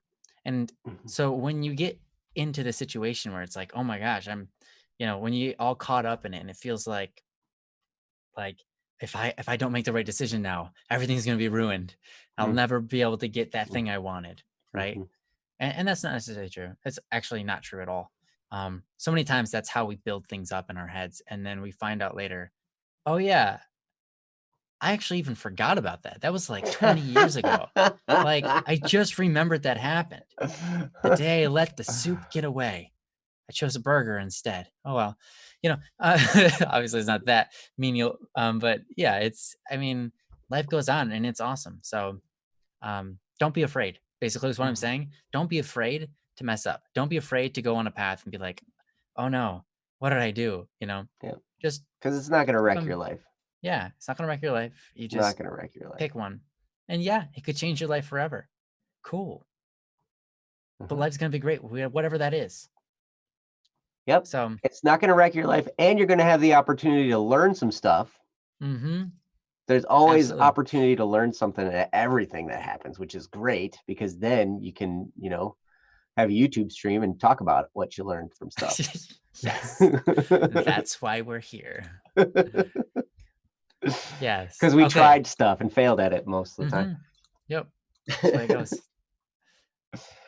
So, all right, what do you think, man? We got time to tackle another one? Yeah, yeah, we do. We got not half an Well, hour or a I little bit say we should less, do 20 Akil's, minutes. but You guess we're deleted not. his Akil deleted that little his. stinker. Stinker Akil. Man, that guy. So what do So we have? Oh, we elusive. have a No, he's Jehoshaphat's awesome though. one. Oh, Jehoshaphat's. Jehoshaphat, you still here? Jeho. I just Jehoshaphat. I just saw you I pop up, I man. know. Better be here Say still. I was Yeah, yeah, leaving. yeah. Why is water wet? Yep, yeah, he's still here. He's doing his memes. Awesome. Awesome. Yeah, Yep. sweet. Let's do it. I'm All down. right. Yeah. Various issues in my life. Part one. It's part one. I'm excited that it's a part one because, first of all, Joseph's a good friend. He's a really cool guy to hang out with. Uh-huh. And second of all, um, that means there's going to be more to come. And I like that. Um, so I'm looking forward to this. Chotsvitz, I love your, on the, I know I've seen it before. I've commented on it before, but your profile picture on the website is just, he, he's chairman. If you click on the profile picture, you might have to click on the profile picture again once you get into his profile. But yeah, he's got a chair duct taped to That's him. awesome. That's great. It's awesome. Chairman. Part two is under serious business, apparently. Okay, so Oh, should okay. you want to do both parts? Is that it was for It's from drama drama class? class. Yeah. Nice. Yeah, it's up to you. You're the host. We'll. I Well, we'll guess start with we have part to one. be mindful of We'll time. see where we get. Yep, we'll see where we get with part one. So, all right. And part two is under serious business. So we'll have to look under the serious business one. So, all right. So this is the various issues in my life, part one. Princess has posted the link in the chat. And okay, it has more details. Okay. Da-da-da-da. Okay, so this is part one. So this is going to be several different posts with more details. To start this conversation is a theoretically simple question. Is acceptable, appropriate to, I'm wondering if that is it acceptable or appropriate to kick out your child who is in college when you are not paying for a vehicle or college while forcing them to pay rent? I can understand not wanting to be mooched off of, but I also know that many other people live with their parents and are supported. I also was taught that if you are in school, you should focus on it instead of work because getting an education is a job. I recognize the need for jobs and such, but without a reliable commuting method or driver's license, I have a learner's. With the closest businesses an hour walk away, I am at a loss of how to approach the next section of this part of my existence.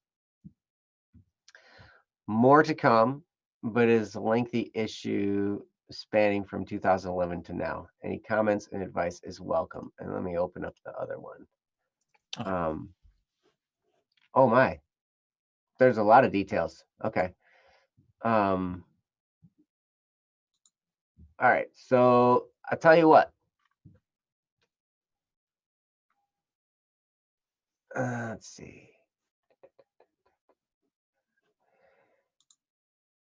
All right.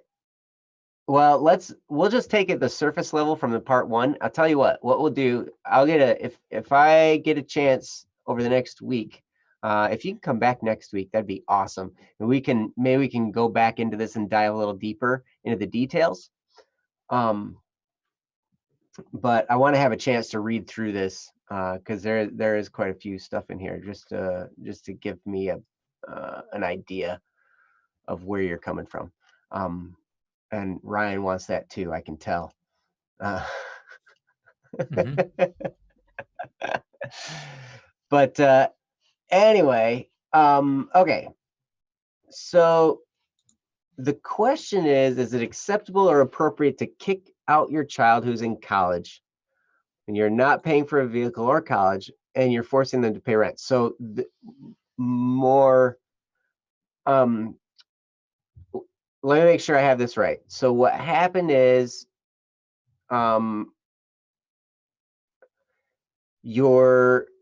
is it that you're being threatened with being kicked out of the house while you're paying rent,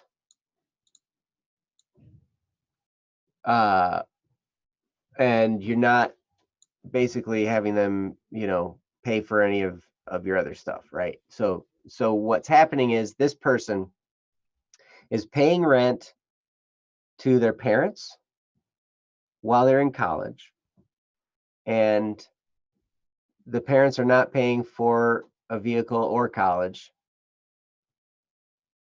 And now they're saying that's too much and they're kicking them out. It sounds like that's the case. Yeah, that's what it So seems like. if I'm on track, please let me know. If I'm not, then also let me know. I'm glad that you went over that because I was a little bit confused as well. Trying to make sure that I understood it correctly. Okay. So let me know if that's the if that's the gist of it. So yeah. So Ryan, what are your thoughts? They said my father had an eviction notice on me for non-payment due to an inability to pay. It has smoothed some. Okay. Okay, gotcha. That's interesting. Was it an actual legal document eviction notice, or was it just like something handwritten, like, "Hey, I'm evicting you. This is me evicting you," or did he actually like go and have it drawn up by a lawyer or a court document or something? That'd be interesting how you could navigate that with the courts. Yeah, because Uh, you're lawfully entrusted to your parents. yeah, I'm nearest not sure job what. options are an hour walk away. Okay. Is there a bus system where you live, or any type of public transportation? Yeah, Some it's a good places have question. it, some places don't. Yeah. That's tough. Mm-hmm. Um, Well. Oh, okay. Well, okay. Well, I guess, I'll begin talking about it. Yeah, of course, obviously this is a really, really ridiculous, rough ish like scenario. Um, when you have a parent, the key role of the parent, in fact, the key role of a parent defined by the government. I don't know the exact the way it's stated in the law, but the parent's job is to bring up to the best of their ability the child so they become a lawful abiding productive and useful whatever citizen to the United States.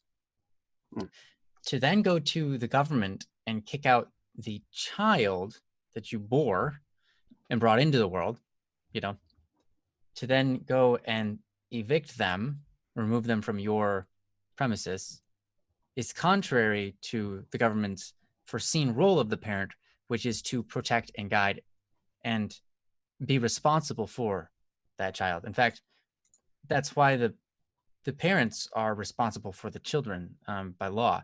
If there's a issue where the child acts up, they go to the parents Mm-hmm. because the parents are responsible. Um, and so it seems a little bit odd to me that um, one could get an eviction notice. However, there are circumstances. Obviously, if the child is unwieldy, I don't know, is awful, or is of age, that could be a possible scenario, right? You can just get kicked out because, and then if you like get kicked out and then the person's like, no, I'm going to stay here. And then they go like, fine, I'm going to have to kick you out by law, like by force. I'll go to, call the cops or whatever. And then that could go down. I get that. Um, because once you're of 18 years old, I think at that point you are no longer under responsibility of your parent, right? By law. So at that stage of the game, it's kind of like you just become another human being who is encroaching on their right to uh, the pursuit of happiness and etc. So that being said, lawfully speaking, in the United States of America, they can do that. They can do what they said, right? However, the more important question is the one that which you asked. Um, is it appropriate? Is it acceptable? Well, I guess those are two different things. Is it appropriate? Is it acceptable? Um, is it acceptable? It depends on your moral structure, I guess. You know, what do they believe? What are their morals? That kind of determines whether it's acceptable to them or not, and whether it's acceptable to you. Each person has their own beliefs. Some people believe that once you turn 18, you immediately should be removed from the house and you need to go live your own life and you have no connection with us anymore. I know parents who are like that. Personally, I don't agree with that. But that's how some people see and view the world and their own children. Is it appropriate? No, I don't really think so. Because I mean, if you want to, appropriate, what is appropriate? Appropriate is this what is acceptable, I guess, but is this what is best for the scenario? And I don't think that is what's best for this individual being kicked out, right? And I don't think that's necessarily what's best for the people who are, the parents who are kicking them out. Because, I mean, if they're paying rent, right, that means they're getting money off of their child. One, that's personally, I think I have a problem with that. But even if I didn't have a problem with that, they're making money off of this person, right? If they count them not as a child anymore, just as another human being, as a roommate, they're making money off of this roommate. Okay, no reason to kick them out. Are they causing harm to the parents? Probably not. So I don't think that it's appropriate, and I think it's really this whole thing seems like it's a very selfish thing, right? That being said, all that being said, I think that would guide me down the path to say, okay, if I was in that position, I would have to say, okay, so I don't really want to submit myself to this person's will. I don't want to submit my subconscious to this person's way and style of life because I don't want to become like this person. I don't want to be around them because I don't want to be like them. Right? That's often, how I determine whether I want to be with somebody or not. It's like, do I want to be like this person? And if the answer is no, then I'm going to try my best to find a way out of it. Find my own way to get away from that person, even if that person is a parent. He said it is also important to note that the eviction notice was given in mid-November. I don't remember. I've served an eviction notice, but I don't remember. I didn't read through the files, so I don't know how long you have to remove yourself before that date ends and you're taken to court. Do you know the due date on that? Jehoshaphat's. Um, Either way, personally speaking, if I was in that scenario, I would try to find a way out, and not like try to find a way out of getting evicted, but try to just remove myself from those people, Mm. because those aren't good people to be around, right? Um, and then you ask yourself, well, how do you do that? Where do you turn to? You don't. I don't have all this money. I can't just buy my own place. But you can. One thing that's nice is you can turn to other people for help. Believe it or not, there's a lot of really good people out there who would be willing to help out. There are people who are looking for roommates, who are good, kind people who pay their rent and things like that, right? And you are one of those people. Um, so you could look around on Craigslist or all sorts of different online sources for places for where people are looking to board with other people, so Mm-hmm. their payments are every month are cheaper. There's Mm-hmm. places out there, tons of people waiting for that, especially in this day and age. Um, like right now that is more common than it's ever been. Um, people people boarding with strangers and things like that. So I would look into that personally. Um, Now, again, like to your main question, is it acceptable, appropriate? Personally, I don't think so. Um, if you don't have a vehicle, or maybe you do, but they're not paying for it. They're not paying for your college, or whoever this person is, right? Um, I don't know if it's UJO, but it's somebody, right? If they're not paying for the vehicle, they're not paying for college, and they're charging their child rent. Um, I don't think that's a kind of parent that I want to associate myself with for too much. I mean, obviously you can love them from a distance, you can wish the best of them, but the best isn't being around them because they're acting like that when you're around them. Then I'm just gonna get away.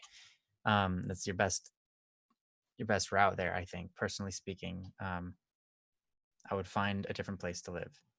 Mm. And then maybe somewhere that's a little bit closer to college, because if you're going to college, right, then you can try to find a place to board near the college. It'll be Mm-hmm. cheaper for you to live. It'll probably be less rent than you're paying right now. Mm-hmm. It will be closer to the college. You'll have a lot more job opportunities because there's more jobs next to colleges. Because you have all of the students there who are paying money for those local businesses. So yeah, I mean, personally, that's what I would do. Now, I'm going to move this on to Joe. I'm sure Joe has a lot of input he's thinking about. So Mm-hmm. see him thinking pretty hard over there. So Yeah. Well, yeah, I mean, this is I no scanned soft issue. over. Sorry. Go ahead.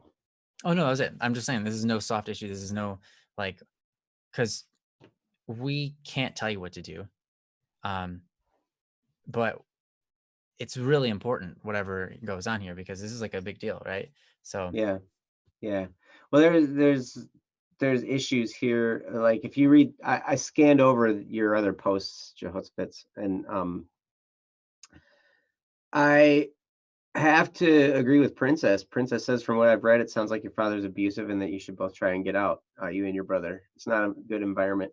There are cleanliness issues. There seem to be some kind of extreme punishments that have happened over the years. There's different things that have gone on. And I didn't, like I said, I didn't like go into reading it. I just kind of scanned over it and skimmed over it. But I have to wholeheartedly agree with what Ryan had to say, and that is to try and find a way out. I mean, if you're in the situation, and while your question was, is it acceptable or appropriate to kick out your child? I agree with Ryan wholeheartedly in all this. I don't think it's appropriate. I wouldn't do that to my child. Um, that's not what I experienced in my life either from my parents, or mhm. they're it's interesting. But I tell you, the environment that you've been in there doesn't sound like a very good one, and I think you would flourish a lot better if you were not there in that environment. Now there And are. brother as well, you said. Yep. And I would Yep. say even take them with you, because tell you what, you can be their freedom, and they will, like, you understand. Like, that sounds scary, because you feel like you're now taking responsibility for this other person's life, and you are, but you're giving them a better life, and you don't even understand like how important that is, Mhm. how valuable that is. They'll love you for the rest of your life. You, Right. So you'll then know when it comes the happens. question, yeah, right. So then comes the question, how do you even start? Because like there has to be a way to make some money somehow to start. Because all right, so if you want a way out, you need to have a way to, pay for it, clearly. So you need to have a job or something that will pay for you to do it. So how do you make money? Those are some of the questions you need to ask yourself. How am I going to make money? Where is this going to be? Where am I going to go?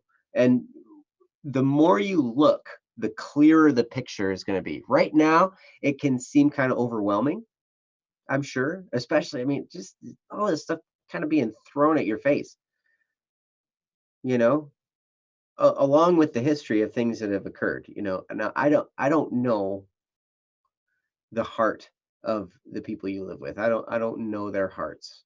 I assume the best of people. I assume people are just doing the best they can with the knowledge they have.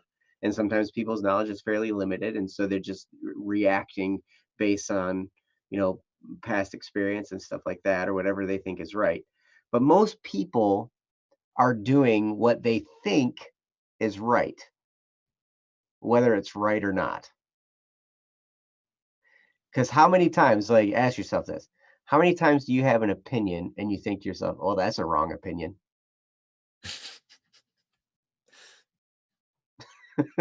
Like, never. Yeah, most people don't agree. Most people don't disagree with themselves on things. Exactly, exactly. So if we're wrong about something, we have to be open to the possibility that we're wrong. And if we're not even open to that possibility, then we're going to think everything we do is right. And regardless, we're going to think, hey, I'm doing this for their own good. I'm doing this for whatever.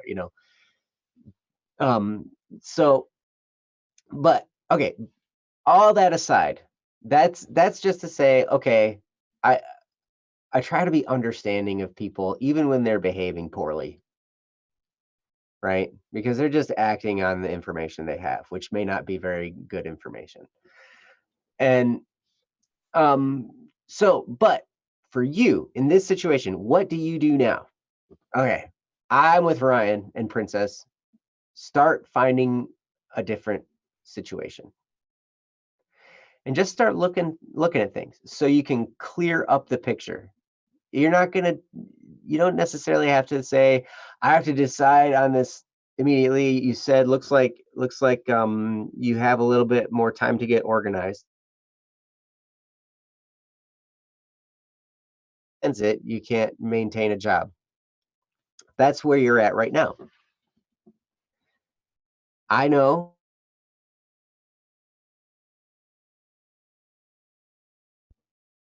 most cities have people looking for roommates. I don't know how much you're being charged for rent where you're living now, but I'm sure you could find something that's reasonable. There are places that are reasonable. There are rooms. I mean, you might have to start small. It might be kind of a smaller place in a hood somewhere, you know, but I mean, you're an adult male, I mean, you probably be okay, you know. Um oh, Princess says something. Yep, you can ask around if there's someone who knows someone who might be able to help you as well. Absolutely. Yep. And then sometimes it comes down to, all right, well, I need to figure out how to get this started. So, are there Uber drivers or Lyft drivers around that you could, that could get you to and from work or get you to a job interview? Can you scrape up some cash? Can you sell some stuff on eBay? Can you sell some stuff on Craigslist? Can you do something to get some money so you can, get a ride somewhere? Can you borrow money? Can you whatever, is there a way that you can do that so you can just start the process, finding a job, finding a different place to live? Those are the things that are going to have to happen. Now, it's possible you might have to put college on hold for a semester in order to get this all set up.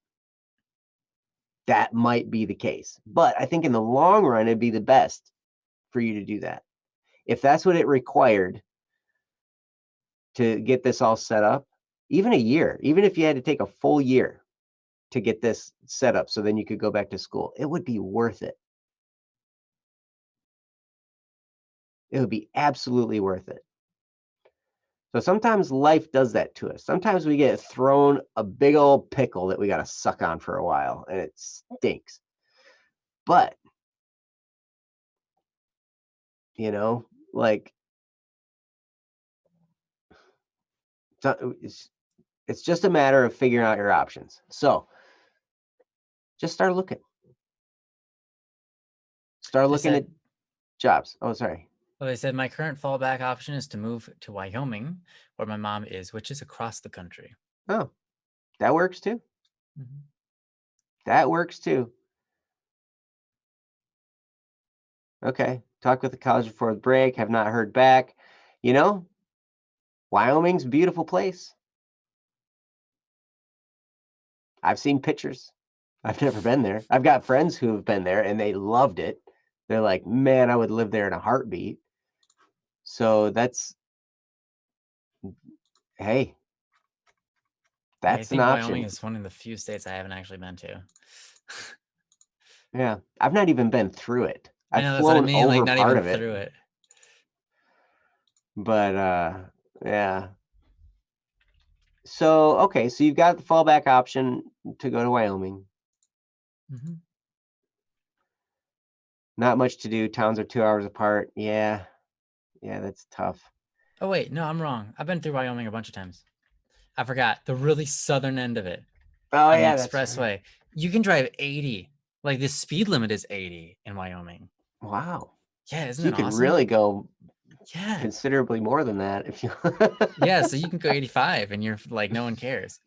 Yeah, I would move to Wyoming with that. Just knowing that, go to Wyoming because you can drive 80 there on the car. It's sold. Yeah.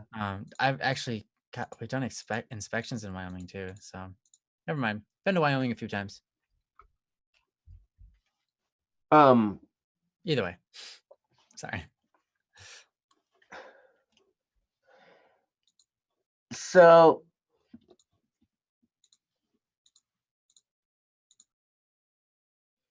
I would definitely do that. Or definitely consider that. If that's your fallback option, that sounds like a pretty good fallback option. Now I know that sometimes it can be a little bit interesting with your mom and your stepdad or whatever. Because there was some of that in the post too. That might be a little bit interesting, but it might be better than where you're at now. Might be better than what you're dealing with now, and it might give you an option for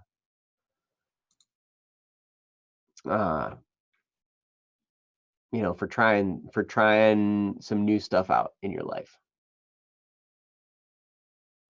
And one thing I can tell you is you're going to have this situation, and it's not the end of the world. You're going to get through it. Life is going to go on. The world is going to continue to spin. We are, I am reconvinced so many times of how small I am compared to the rest of the universe. And all the issues I have that seem like they're such a big deal. And they are a big deal in my life. They're painful and they're stressful and they're hard. But I look out at the world and I'm like, oh my gosh, the world is still going to go on. All this stuff is still happening. I still have the option of all these other things. I have commitments that I've made that I'm sticking to. But I also have choices every day. And it sounds like with Wyoming, you have a choice for a fresh start, which is pretty cool. Maybe kind of get your feet under you, find your own place, maybe go to a different school, transfer your credits. Who knows? Right. That's an option. All that can get worked out. And it just takes time and figuring it out. and you're smart, so you can totally do it. But yeah, I'm with Ryan. I would figure out a way to get out of that situation, and I would start figuring it out now. I would Yeah. say this option is not healthy, so I'm going to close it down. It might take a little time to put it all together, to get your plan in place and to start moving it in motion, start getting it going. But I would say right now, look at that situation and be like, that is a past situation now. And I can move my life forward. Now, it might not necessarily be all that easy to do that. And maybe you just needed somebody to say, it's time to let go. Because I'm sure there are other emotional things that hold you there. I mean, it's your dad, it's family. There's all kinds of connections there that can be tough to let go of. But yeah, I would say start figuring that out. And you totally can do it. Many, many people have been up against worse and gotten through and flourished. Some become wealthy beyond your imagination. Some take the pain of their past and they put it into energy that then drives them to create enterprises that are unbelievable. And sometimes the people that have the hardest times in life end up being the most successful because they're like, you know what? Winning in the world of business or the world of science or the world of whatever I decided to pursue was a piece of cake compared to what I dealt with in my home life. And so going through a struggle was no big deal because I had gone through enough struggle. And this was another struggle, but I'm no stranger to struggling. And now here they are, super successful. So what's happening to you are the seeds of something great.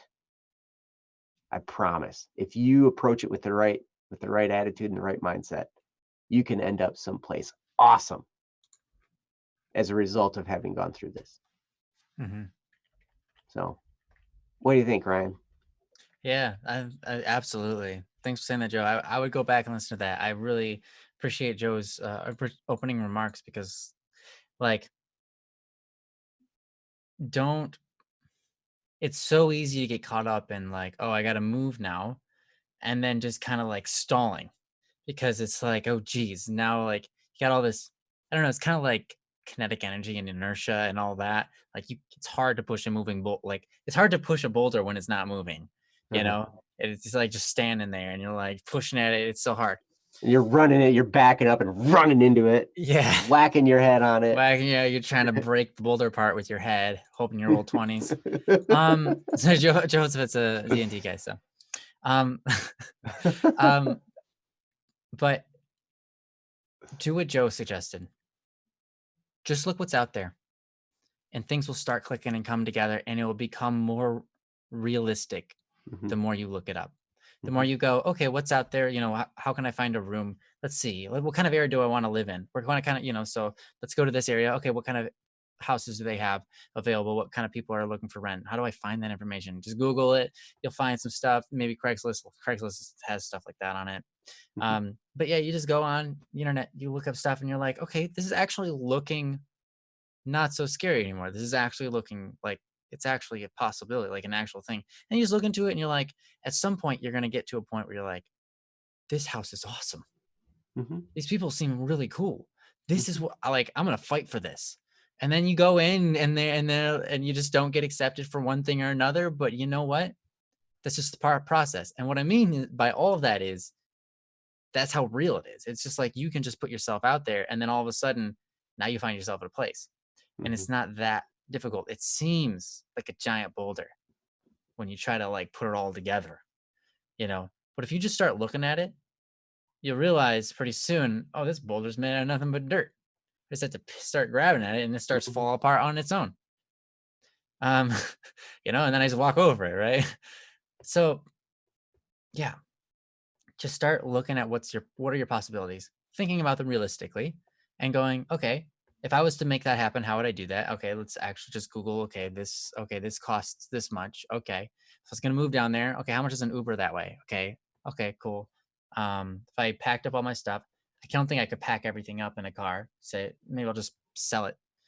Whatever I can't sell, I'll put it on the street as garbage, or do a garage sale or whatever. Just like get rid of it, because we don't need a lot of times as much as we have.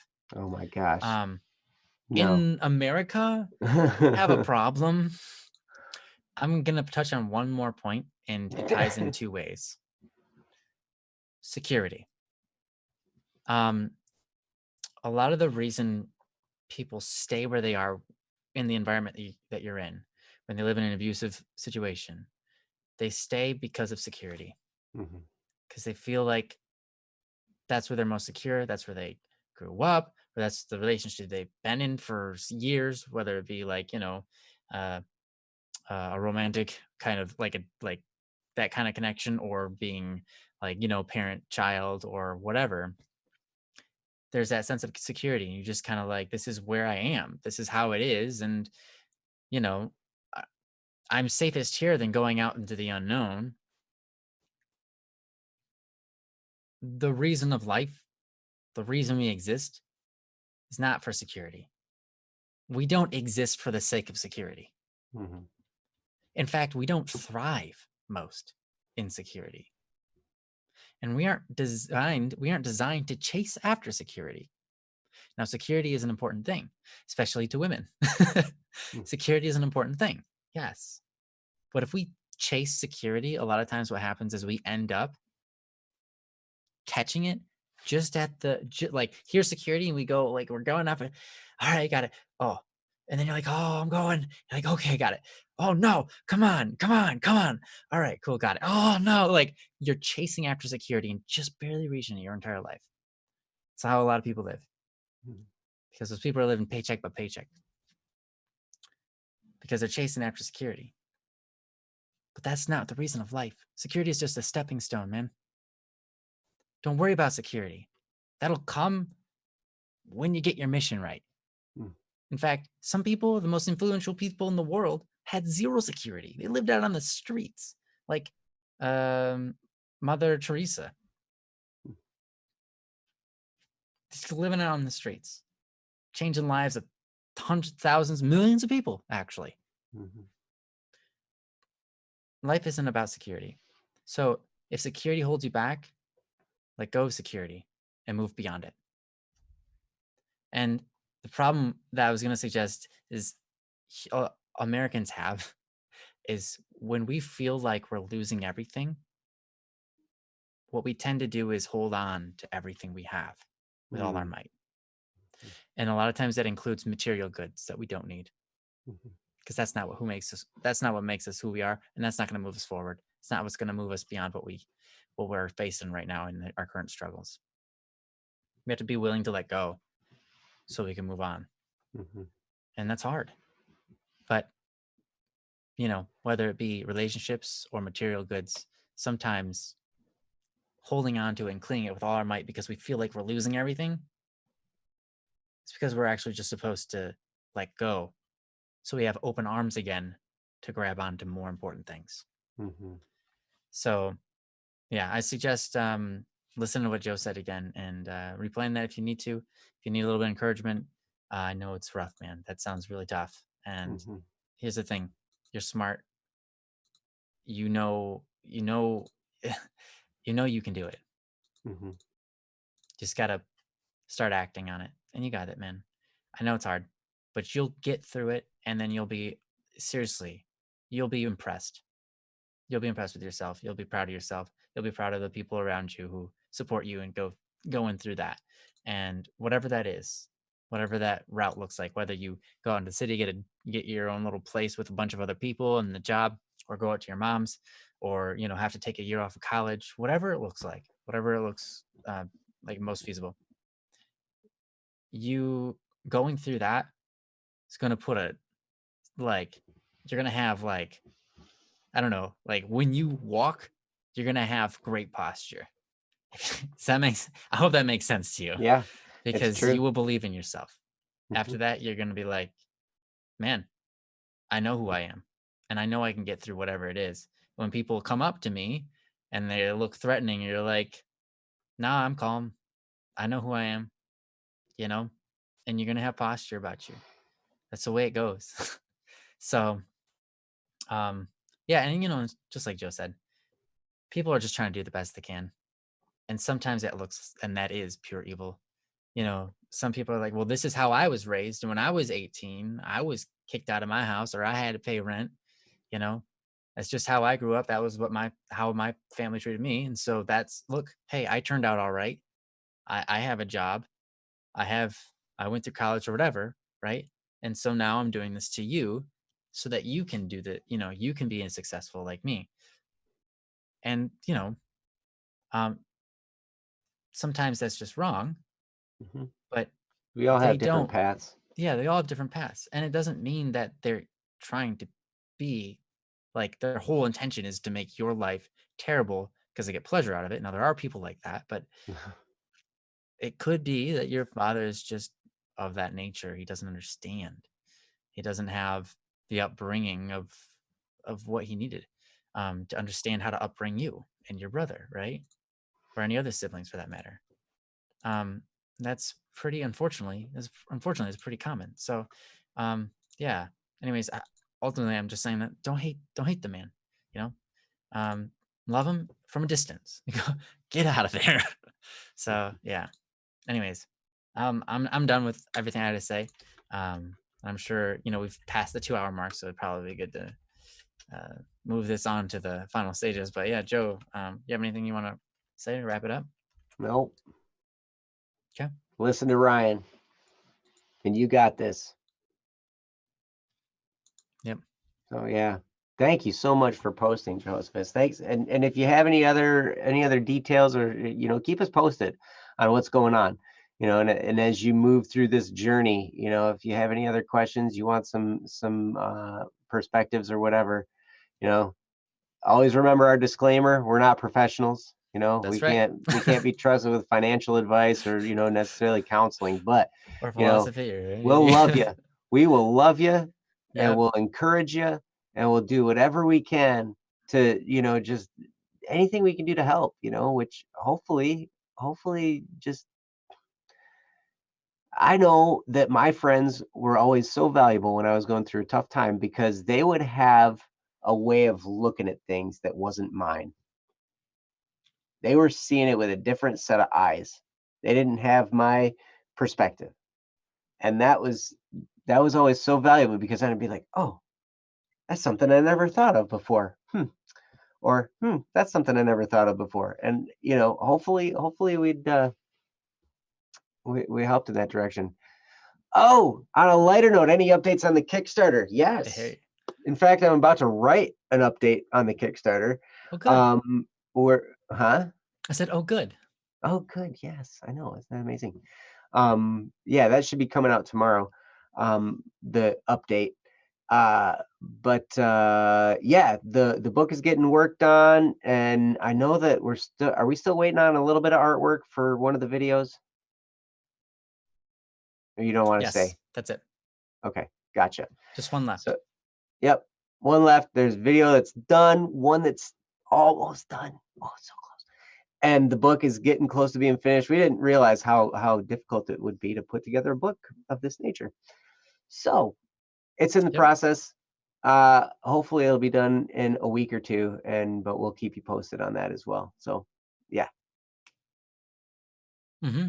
Yeah, thank you everybody who joined us on the stream today. We know that it's quite late, so quite a few of you had to go, but we're glad we got to catch up with you a little bit and enjoy your presence. You guys are awesome in the chat. Mhm. Anybody who's lurking, thanks for being here. You rock. Thanks for giving us those views. No, but yeah, thanks for actually. Because here's the thing: because when you tune in, you're being fed our message and our agenda. No, I mean it's true though, and ultimately it's cool because that's how we spread culture.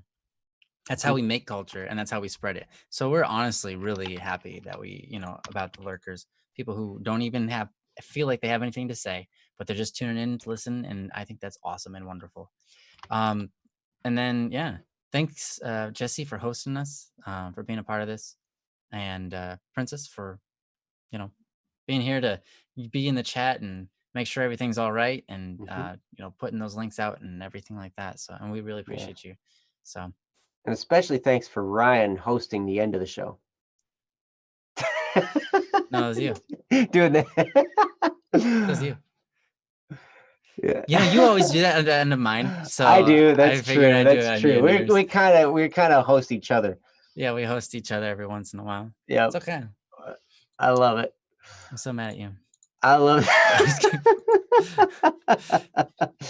You guys are amazing. Thanks again, and come back next week.